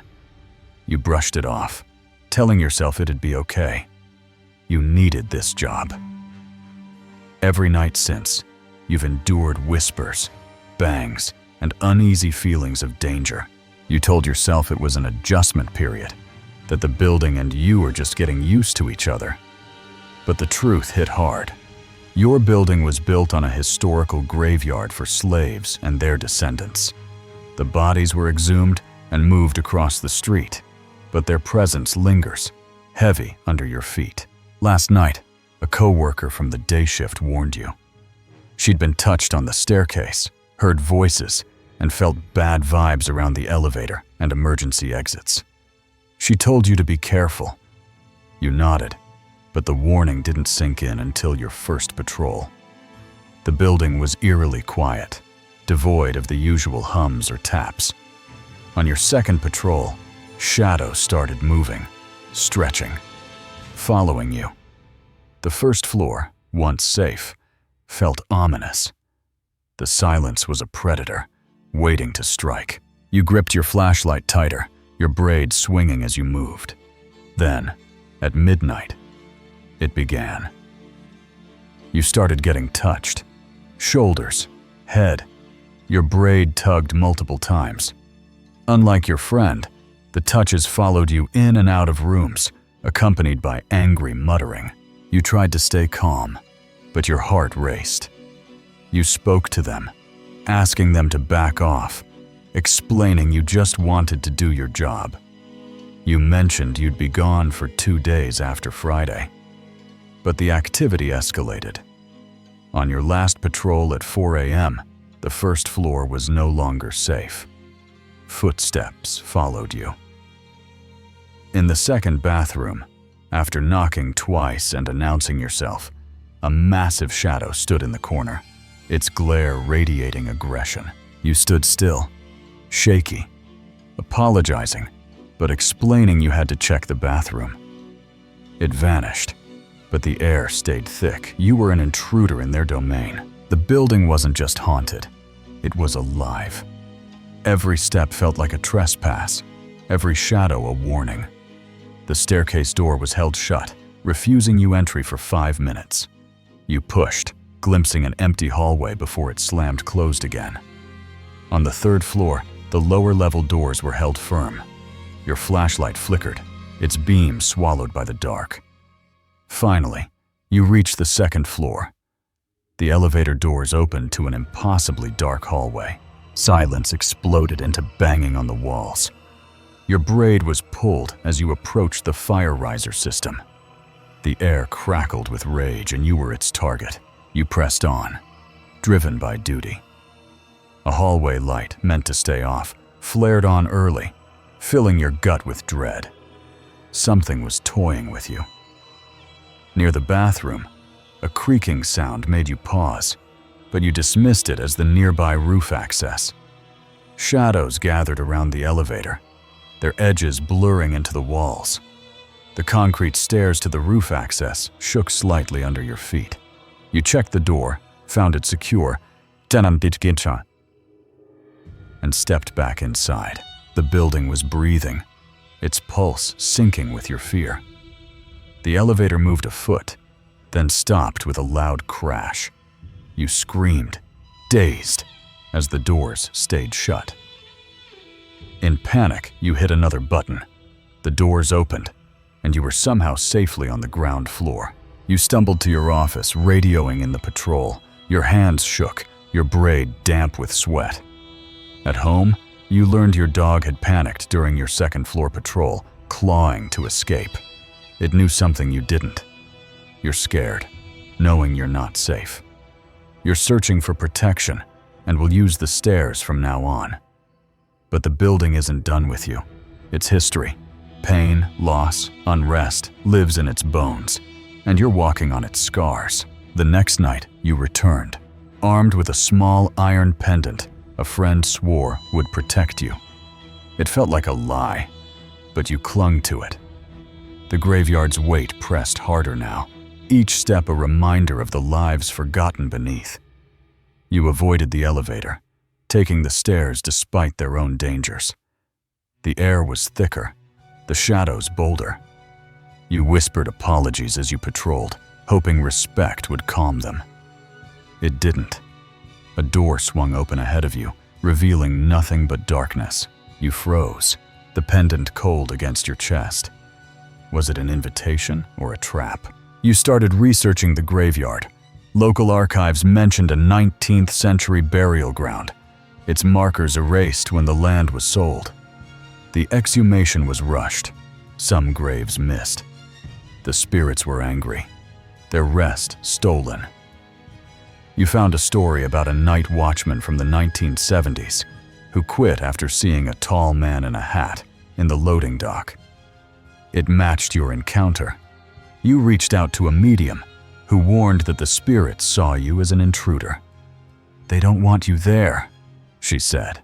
You didn't need her to tell you that. The hauntings grew personal. Your braid wasn't just tugged, it was yanked, hard enough to sting. You heard your name whispered in empty rooms, the voice sharp and accusing. The first floor, once your refuge, was now a maze of shadows. You tried smudging the building with sage, but the smoke curled into strange shapes, like faces watching you. Your co-workers noticed your fear, but their stories, objects flying, voices in the walls, only deepened your dread. You started carrying a journal, noting every incident. The hat man at 2 a.m., the locked stairwell at 3, the footsteps that matched your own. One night, you found an old key in a storage room, rusted and heavy. It didn't fit any lock, but holding it felt wrong, like it carried a curse. You locked it in your desk, but the next night, it was back on the floor. The spirits were playing games. You told your supervisor, who laughed it off but looked uneasy. He admitted the building had issues, but offered no help. You were alone, trapped between a paycheck and a nightmare. You're at a breaking point. The building isn't just haunted, it's hunting you. You've applied for other jobs, but nothing matches the pay. Every night you brace for the next encounter, the next touch, the next glare. You tell the story to those who ask about paranormal experiences, but you keep the worst to yourself. The feeling that the spirits know you, that they're waiting for you to break. The pendant, the journal, the apologies. They're not enough. The graveyard's ghosts are restless, and you're their unwelcome guest. The pencils at the door. The new house loomed over the river, its shadow stretching across the bridge we crossed to reach it. A place that felt too big, too quiet for a kid like me. I was barely 10, clinging to my mom's hand as we moved in with family friends in a West Virginia neighborhood, cut off by water and woods. We had just moved to a more islandish neighborhood in West Virginia right over a massive bridge. We were moving in with some close family friends and their family. The house was a maze.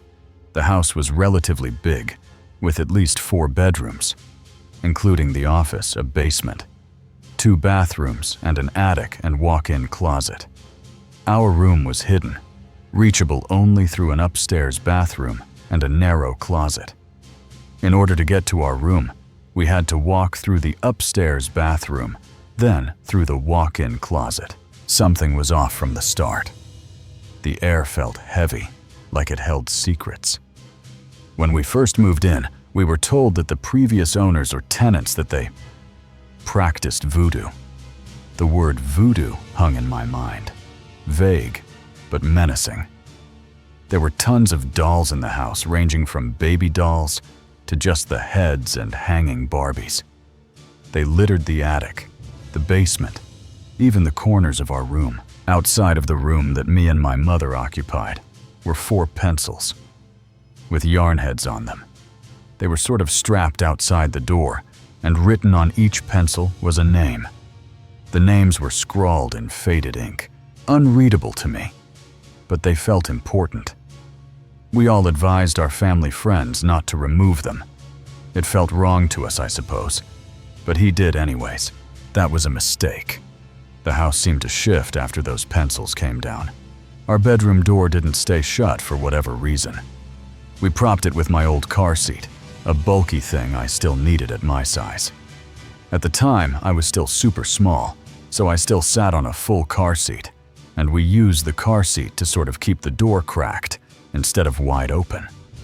But the door fought back, creaking open in the night, letting shadows spill in. One night, the adults left, their laughter fading as they headed to a bar, leaving me, 2 grown-ups, and a toddler behind. All the adults except for 2 and their 3 to 4-year-old child, they went out to a local bar. I was alone in our room, the silence pressing in. My iPad, my only escape, died when I accidentally locked it. I accidentally turned off my iPad, and at that time I didn't know the password to get back in. The TV refused to work, its screen a black mirror. I tried to turn the TV on, but that didn't work. I sat with my toys, the quiet growing louder, unnatural. I was just sort of left there in silence with my toys. I remember feeling how quiet it was, like you know that it shouldn't be as quiet as it was. Then it happened. The door flew open, the car seat skidding across the floor like it weighed nothing. For no good reason I can think of, my door just suddenly flies wide open, even with the car seat still in front of it. I froze, tears burning my eyes. The doorway gaped, black and endless. No toddler, no grown-ups, nothing. I remember breaking down in tears over it. They said the toddler might have pushed it, but I'd have seen her, heard her giggles. I was told the toddler probably used that bathroom and pushed the door open, but with how fast it was, I would have seen them running away or something. That night changed me. I have had other encounters in that house after that. My toys moved when I wasn't looking, found in places I'd never left them, ranging from my toys not being where I left them. Showers became torture. The frosted glass door showed a figure standing outside, gone when I checked. Not being able to shower with the frosted glass doors, as I could vividly see a figure outside of them that wasn't there. The house wasn't just a house, it was alive, watching. Those pencils, I realized, weren't decorations. They were wards, maybe protections, and removing them had invited something in. I started noticing more, the attic door creaking open at night, footsteps pacing above when no one was up there. The walk-in closet, our path to the room, felt like a tunnel, its walls too close, the air too still. I'd lie awake, clutching a stuffed bear, waiting for the door to move again. What was in that room with us, unseen? Waiting for the dark to act. We didn't stay long. We moved shortly after only a couple of months as things between the family got abusive and weird. The tension between the adults wasn't just human. Something fed on it, grew stronger. I started seeing the figure from the shower in my dreams, its shape sharper, its hands reaching. After we left, I learned more. A neighbor said the previous tenants left suddenly, their rituals interrupted, their dolls left behind like offerings. The names on those pencils? Rumors tied them to people who'd lived there, people who'd vanished. Did we disturb something that wasn't meant to be touched? Years later, I can't shake it. The silence of that night, the door's violent swing, the figure in the glass, they follow me. I check my doors twice now, listen for sounds that don't belong. I looked up voodoo, trying to understand, but the books only deepened the mystery. Rituals for protection, for binding spirits, for keeping doors closed. What did those pencils hold back, and what did we let loose? The house is still there, across that bridge, but I'll never go back. Some doors, once opened, don't close. The unseen tenant. The apartment was quiet, but it watched. The narrator, newly moved into their first apartment, was a skeptic, open to the idea of spirits but unconvinced by the lack of evidence. What lurked in the corners of that small, dimly lit space? The air felt heavy, not with sound, but with a presence that seemed to linger just out of sight. Had the walls always held secrets, or had something followed the narrator home? It began with a flicker, a movement where none should be. while lounging on the couch with a friend, watching a movie. The narrator saw the lid of their cheap, spinning trash can whirl as if slapped by an unseen hand. The kitchen, small and open, offered no hiding spots, no explanation. The friend saw it too, their eyes wide, their voice trembling as they asked if it was real. What force could spin the lid in a still room? The narrator's heart raced, the ordinary now tinged with the impossible. They searched for answers, a rat, a draft, anything rational. They investigated the trash can, finding nothing, ruling out rats or any logical cause, leaving them shaken. But the apartment didn't relent. The unease grew, a shadow creeping into every moment. Was it the space itself, or something older, tethered to its bones? Friends who visited spoke of a bad vibe, a darkness that clung to the air. The narrator laughed it off, but doubt began to take root. Then came the stuffed animals, innocent relics of an arcade win. The narrator's girlfriend, uneasy about the apartment's dark energy, moved 2 stuffed animals from the bookshelf to a kitchen cabinet, citing their unsettling presence. She swore they carried a weight, a malice that didn't belong. The narrator, skeptical, dropped her off and locked the apartment tight, the double bolts secure. But when they returned, the impossible waited. Sleep paralysis gripped them, a familiar torment in that cursed place. Waking in paralysis, unable to move, the narrator saw the stuffed animals back on the bookshelf, exactly where they'd been before. Their glassy eyes stared, mocking the locked doors, the absent keys. The narrator's blood ran cold, their skin crawling as if the room itself had exhaled a warning. How had they moved? Who, or what, had placed them there? The apartment was no longer a home. It was a stage. The bookshelf became a focal point, its shelves heavy with more than books. The narrator disposed of the stuffed animals, hurling them into the complex's dumpster, their fabric forms sinking into the refuse. But the act felt futile, like silencing a symptom, not the disease. The apartment's energy shifted, its silence growing sharper, more deliberate. Was the unseen tenant angry or amused? Friends continued to visit, each noting the same oppressive air. One spoke of a shadow, glimpsed in the hallway, tall and formless, gone before it could be named. The narrator's friend, who had grown up in the building, confirmed its haunted reputation, recounting her own encounters with whispers and fleeting shapes. The stories piled up, each a thread in a tapestry of dread. The narrator began to notice details: a door that wouldn't stay closed, a light that flickered only when they were alone. Was the apartment alive, its walls pulsing with intent? Sleep paralysis became a nightly ritual, each episode more vivid. The narrator woke to shadows at the bed's edge, their outlines shifting as if debating. No orbs, no lights, just darkness, thick and tangible, pressing against their chest. What did it want? This thing that thrived in the liminal. The narrator's girlfriend, once dismissive, grew quiet, her eyes darting to the corners. Even she felt it now, the weight of an unseen gaze. The narrator dug into the building's past, seeking answers. A neighbor, old and weathered, spoke of a tenant years ago, a recluse who vanished without a trace. Their apartment, now the narrator's, had been sealed for months, its contents untouched. Had they left something behind? Something that refused to leave? The narrator found no records, no names, but the story clung to them, a shadow that wouldn't fade. Each night, the apartment seemed to whisper, "You're not alone."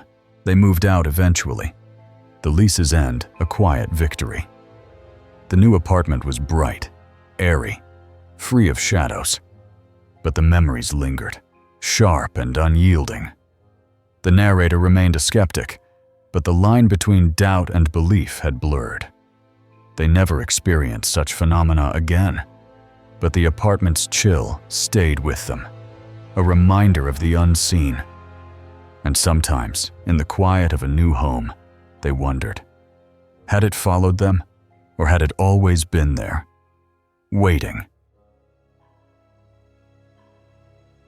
The phantom bark in the field, in the heart of Appalachia, where the hills whisper secrets older than time, a single sound can pull you into the unknown. My co-worker's house sat alone, its driveway a winding path through Ohio's dense woods, far from any neighbor. That night, the air turned heavy, charged with something unnatural.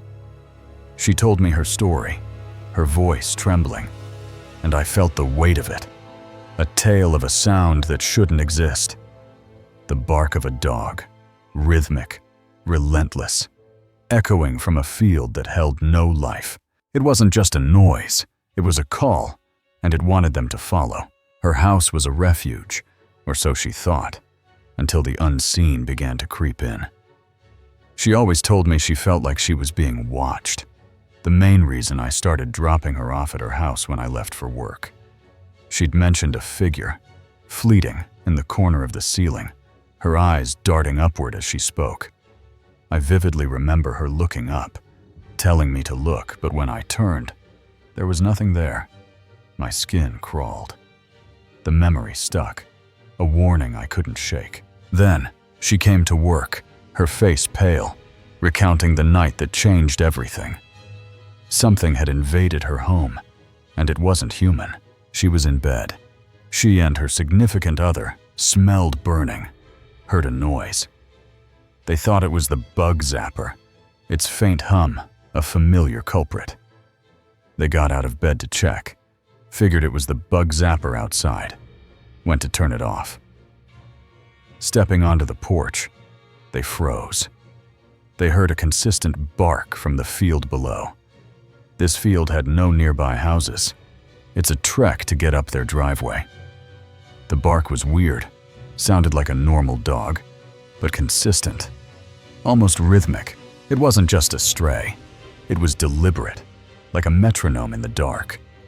The field was empty, a sea of tall grass under a moonless sky. Yet the sound pierced the silence, unwavering. Why was it so steady, so close? They decided to investigate, driven by curiosity and concern. They took a car down. As soon as the engine cut, there was a pit in their stomachs. Exiting the car, the bark sounded far away. Even though they were right on top of it before, it made no sense. The sound had shifted, as if taunting them, pulling them deeper into the field. It didn't sound as close as it did from the house. She hesitated, thinking of her child alone. My coworker decided it wasn't a good idea to leave her child alone. Went back. The bark never stopped, a beacon in the night. Her partner stayed, determined to find the source. The significant other went back to make sure there wasn't a dog in a ditch. He walked into the field, armed, his phone their only lifeline. She called him so he wasn't alone. He walked into the field, the pit in his stomach the whole time. He decided not to call out, just look, left strapped just in case. The entire time she listened on the phone, the barking grew intense. The dog went wild, as if it saw the light from his phone. The sound was deafening, alive, yet the field was empty. She commented it was so loud it sounded like the dog was holding the phone. The barking grew louder until he was right on top of it. Then, dead silence. No running, no breathing, nothing. No dog found. The silence was worse, heavy, like the air itself had stopped. He searched, his flashlight cutting through the grass, but found no tracks, no signs of life. How could a sound so real vanish without a trace? She called her father, who lived nearby. She messaged her father. He heard the barking too, didn't investigate. She had her father ask the property owner to check the field. Nothing found. It's been raining. There should be tracks. The rain should have left evidence, but the field was untouched. They knew the land, its sounds. I asked if it sounded like a fox or coyote. They lived there long enough to distinguish. It sounded like a blonde hound. A blonde hound, clear as day, yet impossible. The field was a void, its secrets buried in the soil. Appalachia's reputation for the strange wasn't just folklore. It was alive and they'd heard it. I couldn't stop thinking about her story. The field wasn't just empty, it was wrong, like it swallowed sound and spit out fear. I asked around, locals sharing tales of phantom dogs, their barks luring people into the woods, never to return. Some said it was a spirit, others a trick of the land itself. I researched Appalachian folklore, finding stories of hounds that weren't hounds, their cries tied to old tragedies. Miners lost, settlers vanished. The blonde hound was a motif, a warning, but no one agreed on what it meant. I drove by her house, the field stretching out like a dark promise. Nothing moved, but I felt it. A weight, like eyes in the grass. She changed after that night. She stopped staying alone, her child's safety now a constant worry. They installed cameras, their grainy footage showing only swaying grass. No dogs, no tracks. But the barking returned, faint, always at night.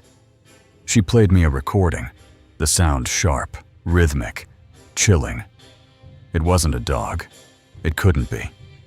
I suggested a priest, a cleansing, anything to break the hold.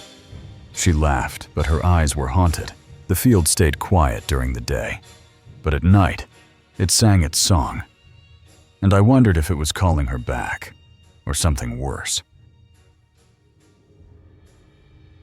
The Whistling Stranger. It's midnight, and the woods across your street are a wall of black. Your boyfriend, Jake, sits on the porch, the glow of his cigarette, the only light in the quiet neighborhood. Then, a voice cuts through the silence, high-pitched, alien, like a cartoon character from another world. It's speaking, laughing, alone in the dark. He freezes, the cigarette burning forgotten in his hand. Whatever's out there isn't human, and it's getting closer. You and Jake live in a small neighborhood, your house facing a densely wooded riverfront. The street is dead at night, the forest a no man's land. No trails, no parks, just trees and shadows. Last night, Jake was on the porch smoking when he heard a weird voice in the distance. It spoke a language he couldn't recognize, sounding like Mickey Mouse. He thought it was kids messing around, maybe teens pulling a prank. But as he listened, it was one voice, talking and laughing to itself. The sound was wrong, like it didn't belong in this world. He strained to hear, the river's murmur fading as the voice grew sharper. It was far enough away that he felt safe listening, until it started whistling an eerie song he couldn't place. The melody was haunting, twisting through the trees like a lure. As it whistled, it grew closer. His heart pounded, the cigarette dropping to the ground. He ran inside, locking all doors and windows. He tried waking you, but you sleep like a rock, up at 5 a.m. for work. The house felt like a fortress, but the whistling lingered in his mind. Too close, too real. He didn't sleep, his eyes darting to the windows, expecting to see something staring back. You woke up thirsty, stumbling to the kitchen for water. Jake was pale, his voice shaky as he told you everything. The story gave you chills. Your first thought was a drug addict tweaking in the woods, but the details didn't fit. A single voice, speaking gibberish, whistling like it was hunting.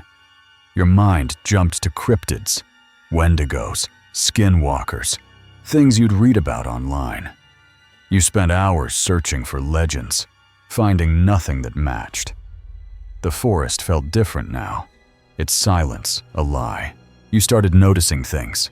A faint scratch on the porch railing. A strange ripple in the river at dusk. Was it watching you? You dug deeper, asking neighbors about the woods. An old man down the street, a hunter for decades, said the riverfront was bad land. He spoke of loggers in the 1800s who vanished, their camps found empty, tools scattered. Some said the trees whispered, luring men to their deaths. You laughed it off, but Jake's story gnawed at you. What if it wasn't a person? You bought motion sensor lights, installed a camera facing the woods. The first night, the camera caught nothing but static, though the lights flickered on and off. The whistling didn't return, but the air felt heavy, like the forest was waiting. The carpets whisper. The house was too quiet. The kind of quiet that presses against your ears, daring you to break it. I was in my early teens, sprawled in my bedroom, the glow of my old PC casting shadows on the walls. I was playing Minecraft on my old PC inside my bedroom with my headset on. My family was gone. My parents and sister off at their workplace, leaving me alone, usually on Friday, said it. I would go with my parents along with my sister to help them out at their workplace. But well, this Friday they went only with my sister, and I was left alone that day at the house. The summer air was thick, the windows sealed tight against the heat. Then I heard it, a soft, deliberate shuffle, like feet dragging on carpet. The sound cut through my headset, sharp and unmistakable. When suddenly I hear footsteps like someone was rubbing their feet against the carpet in the living room, which is right next to my bedroom. I froze. The Minecraft pickaxe paused mid-swing. I had the volume really low, so I heard it loud and clear, even through my headphones. I yanked off the headset, staring at my door. I took my head and looked at my door, puzzled and thinking. If my parents had come back to get something, or maybe my bigger brother had come to the house to grab stuff. My heart ticked faster. Maybe Mom forgot something, or my brother swung by unannounced. I stood, legs shaky, and cracked the door open. I get up from my chair and open my door, but I don't see anyone. The living room was lit, the lamps casting a warm glow, but it was empty. The lights are on in the living room, but nobody is there. I crept forward, checking the front and back doors, both locked tight. I go to the front door and the back door, both are locked.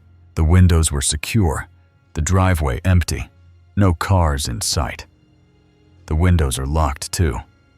I checked the driveway and the front gate and closed with no cars there. The silence felt alive now, watching me. I searched every room, flipping on lights, peering into closets, under beds. Nothing was out of place, no sign of anyone. I end up going to every room and turn on the lights and check every corner, even the closet. But there was nothing. Nothing had been moved or changed. I called my mom, voice trembling. So I go to call my mom and ask her if she had been inside the house. She was at work, nowhere near home, and suggested my brother. She said no, that they were already at work, and suggested that it might have been my brother. I told her no cars, no sounds of arrival. But I told her that he hadn't been here either, and I didn't hear a car pull up or anything. Her words didn't help. "You're probably hearing things," she said, urging me to check the locks again. So she just says that I was probably just hearing things, and just to make sure everything is locked. I did. Triple-checked every door, every window, my pulse racing. I hang up and triple-check everything is locked and walk back to my room, absolutely creeped out now. Back in my room, I locked the door, left the lights blazing, and cranked my headset volume to drown out the world. I lock the bedroom door and leave the lights on in my room. I definitely turned up the headphones volume too after that, and continued to play, albeit creeped out. I tried to lose myself in Minecraft, but the game felt hollow. The shadows on the screen, too real. Till my parents came back from work. That night stayed with me, a splinter in my mind. To this day, it still really creeps me out thinking about it. The house had a history, whispers of things seen and heard by everyone, even my skeptic dad, especially because that house and property in general has had a history of paranormal activity on it. All of my family, even my skeptic brother and dad, have seen or heard things at least. My brother's ex-girlfriend swore she saw figures in the garage, heard voices where no one stood. Even my brother's ex-girlfriend has said that she would see or hear things in the house and in the back garage as well. We still lived there, but a blessing seemed to quiet the house. We still live there, but since blessing the house, most of the activity seems to have gone away, which I'm thankful for. Yet the unease lingered, a faint hum in the walls. But still, this house still has me on edge sometimes, and I don't like that. After that night, I started noticing more, faint scratches on the living room carpet, like something had paced there. The garage light flickered when I passed, even after new bulbs. Was it just the house, or something tied to me, waiting for me to be alone again? I dug into the property's past. Old records mentioned a family who'd lived here decades ago, gone after a fire in the garage. No deaths, but they left everything behind. Neighbors whispered about rituals, late-night chants heard through the trees. I started keeping a journal, noting every oddity. A door ajar I'd sworn I'd locked. A cold spot in the living room that made my breath fog. My brother, usually dismissive, admitted to hearing footsteps too, once when he was home alone. The house felt like it was holding its breath, waiting for something. I stopped staying home alone after that, tagging along with my parents whenever I could.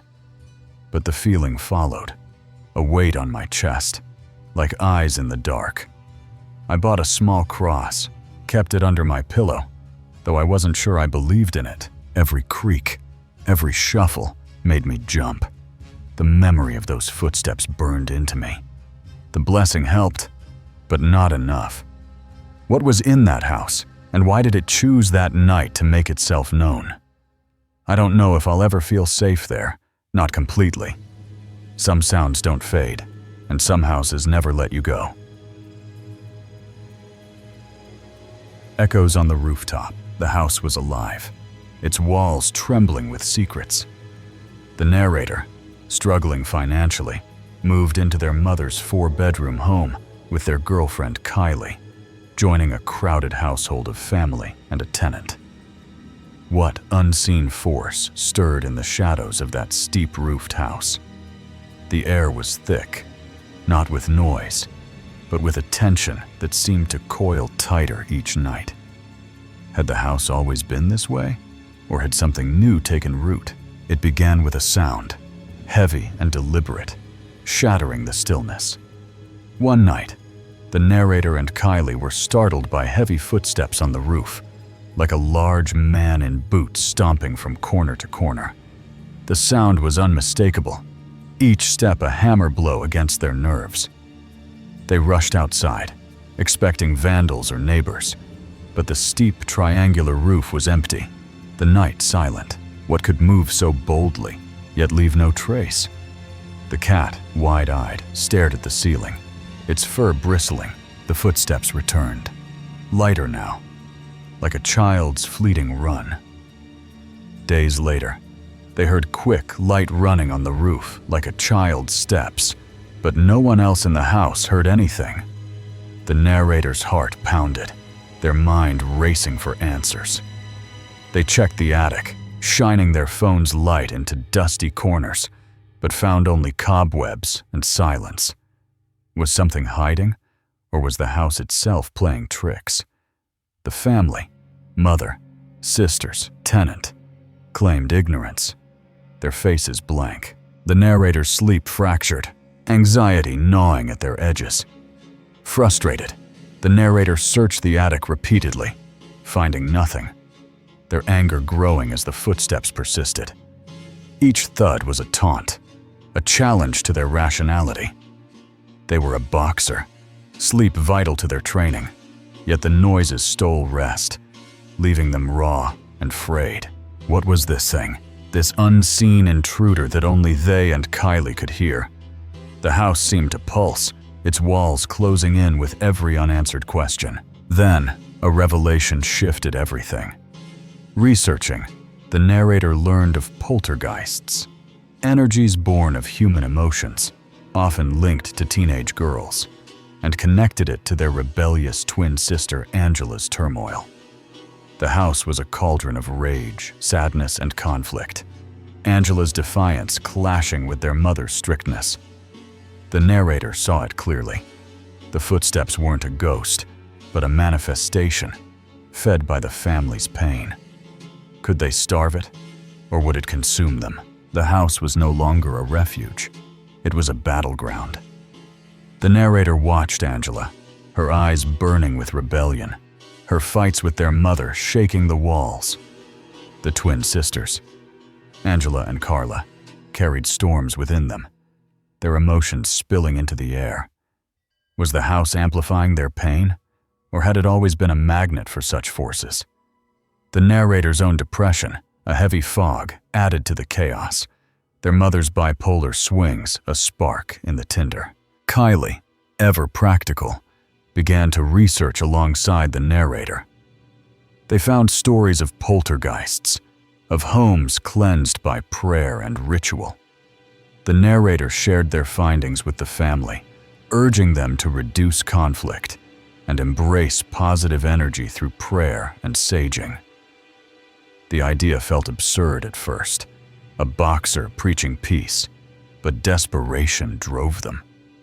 The family listened, their skepticism softening as the narrator recounted the footsteps, the cat's panic, the roof's relentless echoes. Could they change, or was the house too far gone? They began small, prayers at night, the scent of sage curling through the rooms. The narrator stood in the living room, voice firm, declaring the house a sanctuary for light, not darkness. The family joined, their voices hesitant, but growing stronger. Each ritual felt like a defiance, a reclaiming of their home.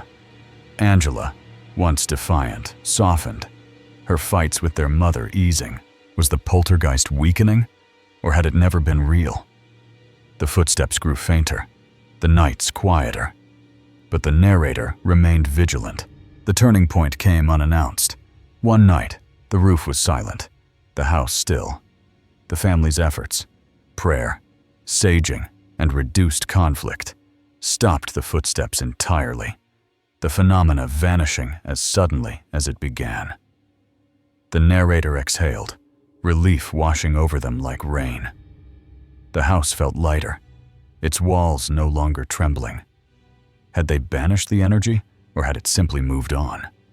The family never spoke of it again, the silence a fragile truce. Now, in a new home, the narrator and Kylie, married with a daughter, carry the lessons forward.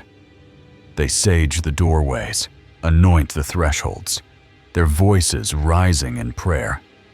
In their new home, they proclaimed no room for negative energy, only positive, ensuring the past stayed buried. The house is bright, its air clean, but the narrator sometimes listens for footsteps, a reflex from a time of unrest. They wonder if the poltergeist was real, or if the house had merely mirrored their pain. And in the quiet, they feel it, a peace hard won, a home truly theirs. The Christmas Eve shadow in the quiet of a rural night, where the glow of Christmas lights hides darker truths. A single glance can change everything. Our small house, nestled on 20 acres of untamed land, was a haven for my family, but it held secrets I was too young to understand. That night, the air was thick, the kind of stillness that makes your skin prickle. I was a child, caught between wonder and fear, drawn to the magic of the season. But something else was there, watching, waiting in the shadows of our cozy home. It wasn't Santa. It was something older, colder, and it knew my name. Mom and I moved into the house my stepdad owned after they got married. It was just the three of us and our animals. I'm an only child. We had 2 big dogs who lived inside and out. The dogs roamed outside at night on the 20 acres we owned. The house was modest, pretty small, 850 square feet. But I loved it. When you walked in the front door, you were immediately in the living room. Straight ahead was the hall, a small rectangle with doors on 3 sides. From the living room, you could see into the bathroom, heading to the bathroom, a closet on the left, my bedroom door to the right, my parents' bedroom door. The kitchen was off the left of the living room, shared a wall with the bathroom and closet. It was super cute, cozy. We had an unfinished basement, stairs in the living room by the kitchen door to the back porch. It was home, but it never felt entirely ours.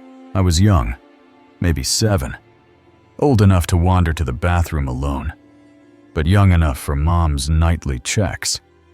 I was old enough to use the bathroom at night alone, but young enough that my mom checked on me to make sure I got back to bed. It was Christmas Eve. Our tree was always off at night, except for Christmas Eve. The tree's glow bathed the living room in soft colors, a beacon in the dark. I got up to use the bathroom, went out of my bedroom door, turned the corner into the bathroom. Being a kid, I had to peek at the tree and the presents underneath. I thought I saw a monster truck. I was a huge fan. Wanted a remote control one, but I didn't stop because I had to go. The promise of gifts pulled at me, but something else was stirring, unseen. After finishing, I lingered, drawn to the tree's light. I got up, looked toward the living room, wanted to peek at my presents again before going back to sleep. We didn't close the doors in my house unless we had people over. I could see the front door, the glow of the tree.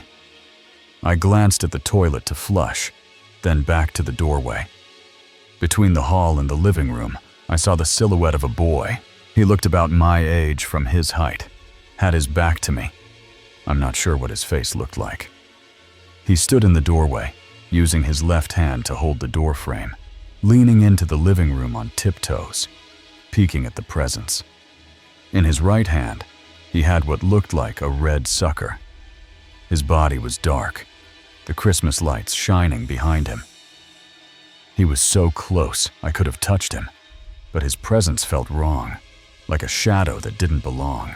I shuffled to the edge of the bathroom, just inside the doorway. If I'd put my arm out, I could have touched him. I opened my mouth to speak, but he moved. He dropped back to his flat feet, started to turn to face me. As he turned, I got the most intense feeling of dread, fear, anxiety rushed over me.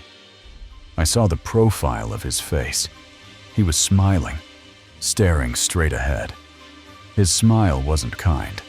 It was empty, like a mask hiding something worse. Just as he faced me, my mom walked out of her room, asked if I was okay. In the split second, I looked at her and back. He was gone. I instantly felt better, as if he never existed. I pointed to the living room. My mom assumed I was trying to peek at the presents, tucked me back into bed. The fear melted, but the memory lingered, buried deep. I slept, waking to the joy of Christmas. I got my remote control monster truck. I was stoked. It was years before it came back to me. I told Mom about it. She wasn't surprised. A lot of weird stuff happened in that house. She'd seen things too. Flickers in the basement, whispers in the hall. The dogs, usually fearless, avoided certain corners, their hackles raised. I started noticing more. The way the basement stairs creaked when no one was there, the cold spots in the kitchen. I asked neighbors about the land's history. They spoke of a boy lost decades ago, his name forgotten. tied to the acres we called home. No one knew how he died, but his shadow lingered, drawn to the warmth of families he'd never join. Was that who I saw, or something else? The house never felt the same. I stopped wandering at night, kept my door shut. Mom installed locks, her face tight when I asked why. The dogs stayed inside more, their eyes fixed on the living room some nights. I found an old photo in the basement, faded, showing a boy with a red candy stick, his smile eerily familiar. I hid it, afraid to look too long. Years later, I moved out, but the memory of that silhouette stayed. Christmas Eve lost its magic, replaced by a chill I couldn't shake. I visited the house recently, now empty, the tree long gone. Standing in the hall, I felt it again, that dread, like he was still there, watching, waiting for me to peek. The imposter driver. You're 18, a college freshman, stepping into your driveway to catch a lift to work. The app says 7 minutes, but a car's already there, idling in the dusk. It matches the description.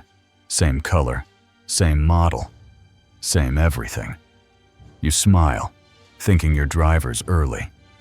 Then the window rolls down, and a stranger's eyes lock onto yours. He says he's your driver, but the app says he's not, and something's very, very wrong. Before you got your own car, you relied on Lyft to get to work every day in the summer. Winter and fall meant walking, even at night. But Lyft was your lifeline. Hundreds of rides, no issues beyond chatty drivers or the occasional political rant. One day, you ordered a Lyft as usual, expecting it in 7 minutes. You walked outside early to wait and saw a vehicle matching the app's description in your driveway. Same color, same size, nearly identical to the app's car icon. But your driver was still 2 minutes away. A funny coincidence, maybe a neighbor's friend. You brushed it off until the driver rolled down his window and looked at you. You approached, thinking he might be lost. He wasn't your driver. Different face, though similar age and skin tone. He claimed to be your Lyft driver, showing your profile on his phone, just like a real driver would. Your teenage naivety kicked in. Maybe Lyft sent 2 drivers by mistake? You told him he wasn't the driver you were expecting.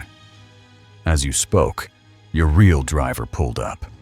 You explained the mix-up, saying you'd go with the first guy since he was there first. But your real driver urged you to choose whoever was on your app.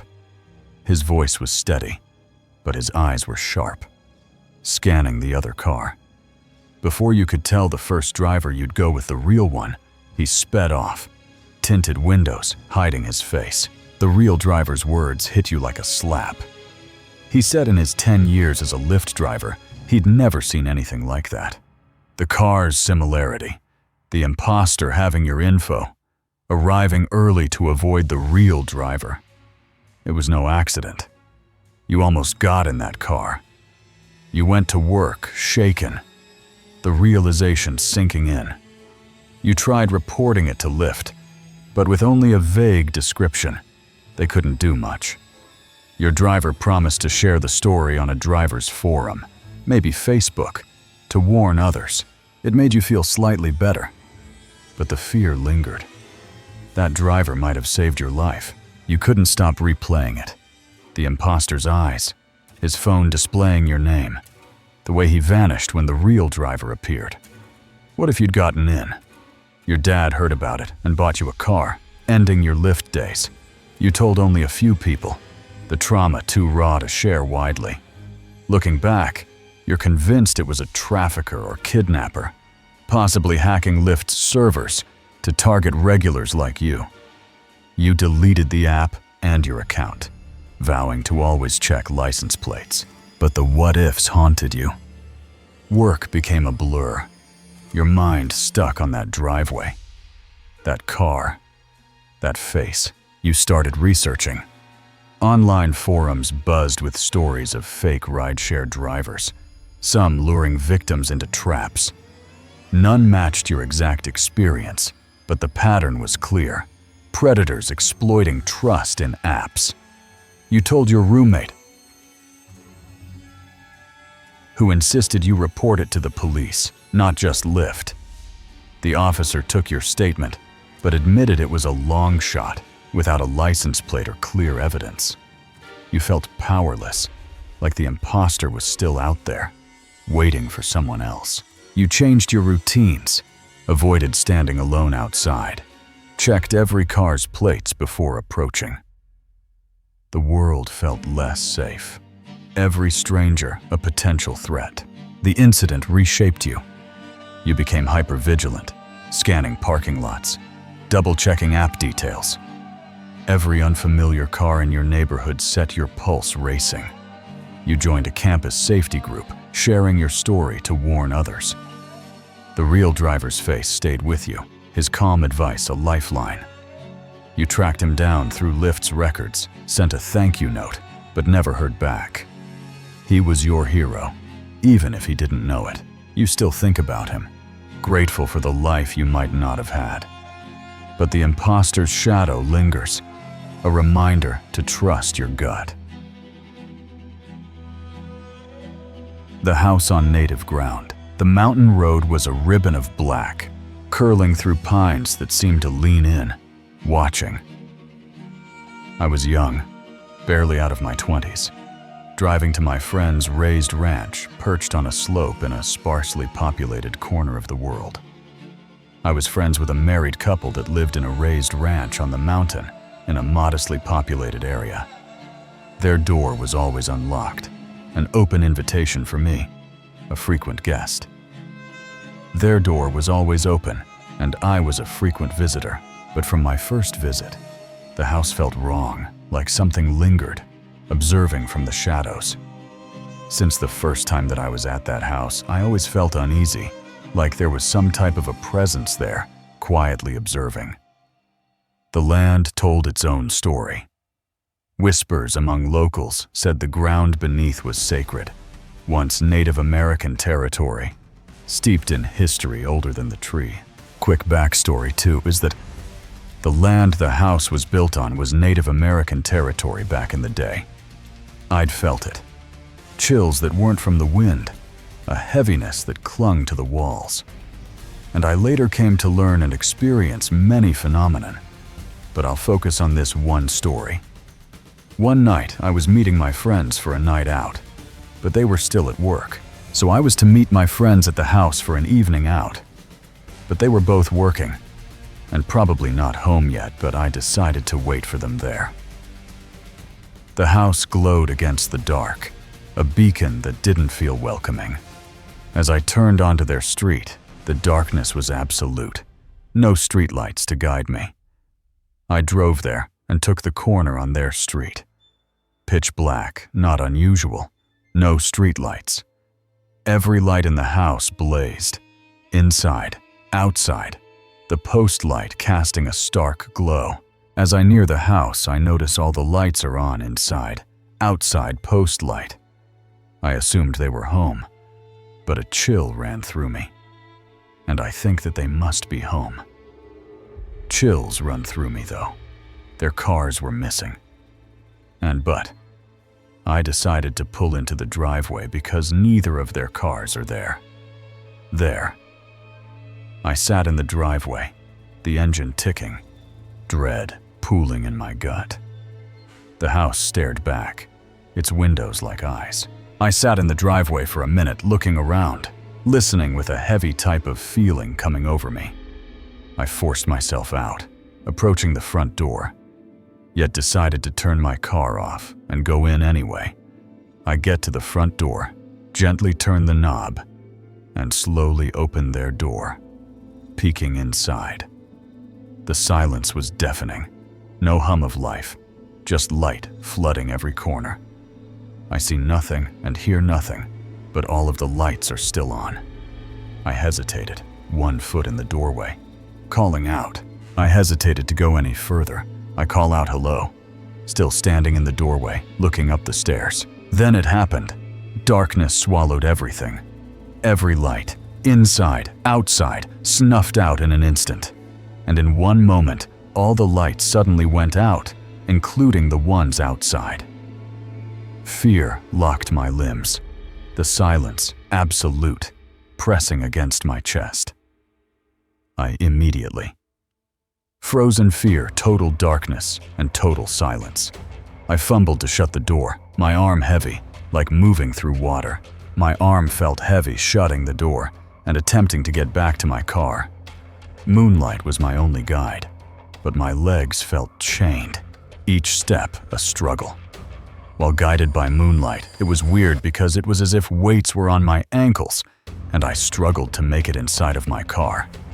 My hands shook, the key scraping against the ignition. My hands was shaking so bad that I barely was able to get the key in the ignition. Panic clawed at my throat, a crushing dread I couldn't name. I felt tightness in my chest, and I was shaking, and I couldn't breathe. Just a total feeling of hopeless dread engulfed me. I drove to the road, parking by the mailbox, staring at the now dark house.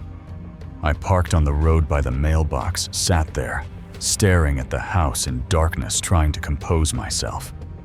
Time blurred as I fought to steady my breath, the house looming like a threat. My friends arrived, the wife's car pulling into the driveway. Eventually, though, the wife pulled up and I put the window down. She smiled, oblivious. "You could have gone in." "You know," she says. Then she saw my face, her expression shifting, before looking at my face and asking what was wrong. I pointed at the house, unable to speak. I just pointed at her house. She joined me as her husband arrived. She parked in the driveway and she walked back to my car while her husband was pulling in. He was confused, asking why we were outside.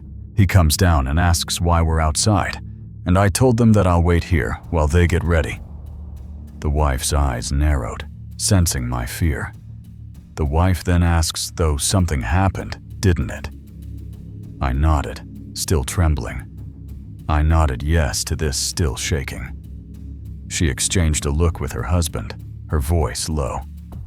The wife looked at the husband and says it's starting up again. That house had a history, one I'd come to know too well. I was close friends with them for many years, even staying there. Temporarily, and their house, let's just say that it had quite the history. But that night was just the beginning. Years later, the strangeness deepened. My dad, a grounded man, called me, his voice shaken. My dad, very concerned, said, "Frank, please don't think that I'm crazy, but I swear that I saw 3 gray aliens walking across the street. And then they went into the woods." I pressed him, "How tall?" I asked him how tall. He said very skinny creatures about 4 feet tall.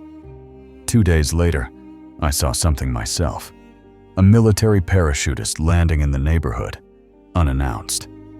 2 days later as well. And I'm not joking. A military person. Skydived into their community. I witnessed it while we were driving back into the neighborhood. White vans flooded the area, a constant presence. White vans running in and out of the neighborhood non-stop. You would see them at least 20 to 30 times per day. Then my dad's behavior turned. He left the house one day, calm but distant, saying he needed to be with God. To add to all of this, about a month later, my dad randomly leaves the house while I'm visiting, says that he wants to go and be with God. He's completely at peace, acting totally normal, leaves the house and walks down the street. Police picked him up, and during their call, chaos erupted. The cops pick him up. Though the cops call me, and when I'm on the phone with the cop, he says, "Hang on real quick." Then I hear, "Oh no, oh no!" Then a loud gunshot. I thought he'd been shot, my heart racing. At this point, obviously I'm panicking, thinking that my dad was shot. A new officer took over, calm as if nothing happened. A totally different cop. Gets on the phone. I hadn't talked to this guy before. Says sorry, that was unrelated. Your dad is fine, and we'll bring him home now. The first cop's panic haunted me. He was in complete panic with his voice, but the next cop on the phone was completely fine, as if nothing had happened. Was he reacting to something else? Something like those grays? In that moment, I literally thought to myself, was the original cop that I talked to shot and replaced or something? Did he see one of those grays and had to shoot it? My dad returned, unharmed, but strange. And Dad comes home with them. He insisted on isolating himself in a hotel, cutting contact, and instead says that he wants to go and check himself into a hotel for a few days. So they offered to drive him to the hotel. Dad turns off his phone, won't let anybody come and visit him. Has no communication with us during this time, says that he just wants to be alone. He came back days later, acting normal, but refusing to explain. Eventually, he comes back home after the few days, like nothing happened whatsoever. And to this day says, I don't want to talk about what happened that night. I pushed, but he shut down. And I'm like, yeah, but it was weird. Like, can you explain what happened and why you felt that way? And he's just like, no, I don't want to get into that. I suspected he saw something he feared would mark him as unhinged. Personally, I think that he saw something or something serious happened, and he's concerned that if he says something that he'll be labeled insane. The cops who brought him home were off, their movements stiff, their eyes too steady. I remember when the cops came by the house to drop him off as well, and their demeanor was just incredibly weird. I dare say almost like they were not human. They just didn't act. That house, that land, it was a magnet for the unexplainable, which made me believe that something happened that was far beyond. I stopped visiting as often, the weight of that place too much. But the memory of that night, the lights, the dread, the silence, clung to me, a shadow I couldn't shake. The land's history gnawed at me. I researched, finding stories of sacred rituals disrupted when the area was settled, of spirits tied to the earth. What had we stirred by walking there, by opening that door? The vans, the parachutist, my dad's silence. They felt connected, pieces of a puzzle, too vast to grasp. I started noticing things after. My keys misplaced, a faint hum in my ears when I drove past the mountain. My friends eventually moved, but they never spoke of the house again, their faces tight when I brought it up. Was it the land, or something older, something that followed us? Now, I avoid that road. Every creak in my own home feels like an echo of that night. Every shadow a reminder of what I felt. My dad's refusal to talk. The cop's strange calm. The grays he swore he saw. They haunt me. What was in that house and what did it want? I don't know if I'll ever find answers, but I know one thing. Some places hold more than memories, and some doors lead to things that don't let go. The whisper of the smoky peaks. The mountain was a giant, its peaks clawing at the sky, hiding secrets in its shadows.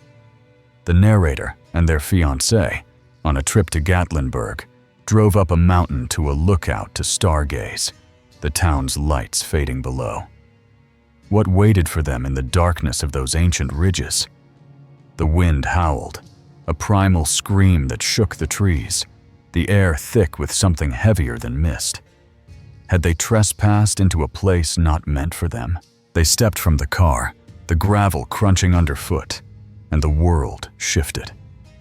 An oppressive, vile feeling overwhelmed the narrator, a weight that pressed against their chest, though they hid their unease to keep their fiancée calm. The mountain seemed to watch, its silence more menacing than the wind. Clouds smothered the stars, stealing their purpose, and the narrator moved a few steps away, seeking a moment alone. What was wrong with this place? Alone, the world grew distant, unreal. 10 feet from the car, the narrator felt a sudden vulnerability, as if isolated miles from anyone, despite their fiancé's proximity. The air tightened, the mountain's gaze boring into them. They turned back, heart pounding, and froze. Something moved. There, in the shadows. A sound to their right drew their eyes to a figure, human-sized, shrinking to the size of a coyote, hopping over a rail 200 feet away. Its shape was wrong, fluid, like a shadow given life. The narrator's blood ran cold, their instincts screaming to flee. They rushed back to the car, ushering their fiancée inside, their fear betraying them despite efforts to stay calm. She saw it in their eyes, her voice trembling as she asked if they were okay. They sped down the mountain, the wind chasing them, the memory of that shape burning in their mind. What had they seen, and why did it feel like it knew them? The mountain hadn't let them go. Back at the hotel, the narrator replayed the moment, the figure's unnatural shift, its deliberate movement. They'd never felt fear like that, not in Florida's open spaces, not anywhere. Was it a creature, a spirit, or something older, woven into the Smokies' roots? The fiancé, shaken, spoke of the mountain's weight, how it seemed to push against them. Had they stirred something by climbing too high? The Smoky Mountains were no longer a playground. They were a warning. The narrator researched local legends, finding tales of shapeshifters, of things that walked the ridges, neither man nor beast. The Cherokee spoke of beings that guarded the peaks, punishing those who strayed too far. Was that what they'd seen? A guardian of the wild? The figure's fluid form haunted them, its size shifting like a dream gone wrong. Each night they saw it in their sleep, hopping that rail, its eyes hidden, but felt. They spoke with a park ranger, hoping for answers. The ranger, weathered and quiet, said the mountains held things no one could explain, hikers vanishing, lights flickering in the fog.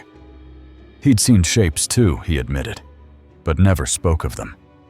The narrator's skin prickled, the ranger's words a mirror to their fear. They scoured forums on X, finding others who'd felt the same oppression, seen fleeting forms on that lookout. Were they all intruders or chosen? The fiancée grew wary of the woods. Her laughter dimmed. She'd felt it too, that weight, though she hadn't seen the figure. They avoided the mountains after that, sticking to Gatlinburg's bright streets, but the memory clung like damp earth. The narrator wondered if the figure had followed, its presence a shadow at the edge of their vision. They began to notice patterns, a twig snapping outside their room, a gust of wind too sharp, too timed. Was the mountain still watching? Back in Florida, the narrator tried to reclaim normalcy. The flat, open land felt safe, but the Smokies' whisper lingered. They avoided stargazing, the night sky now a canvas of doubt. What lived up there, in those ancient peaks? The fiancé, once eager for adventure, now checked the locks twice. Their trip had changed them, marked them with a truth they couldn't name. The figure, whatever it was, had seen them, and they feared it would again. They never returned to Gatlinburg. The mountains were a door they'd opened and couldn't close. The narrator believed they'd seen something weird that night, something that left a permanent unease in their soul. In quiet moments, they felt it, a gaze from afar, patient and unyielding. The Smokies held their secret, and the narrator knew. Some places were not meant to be known.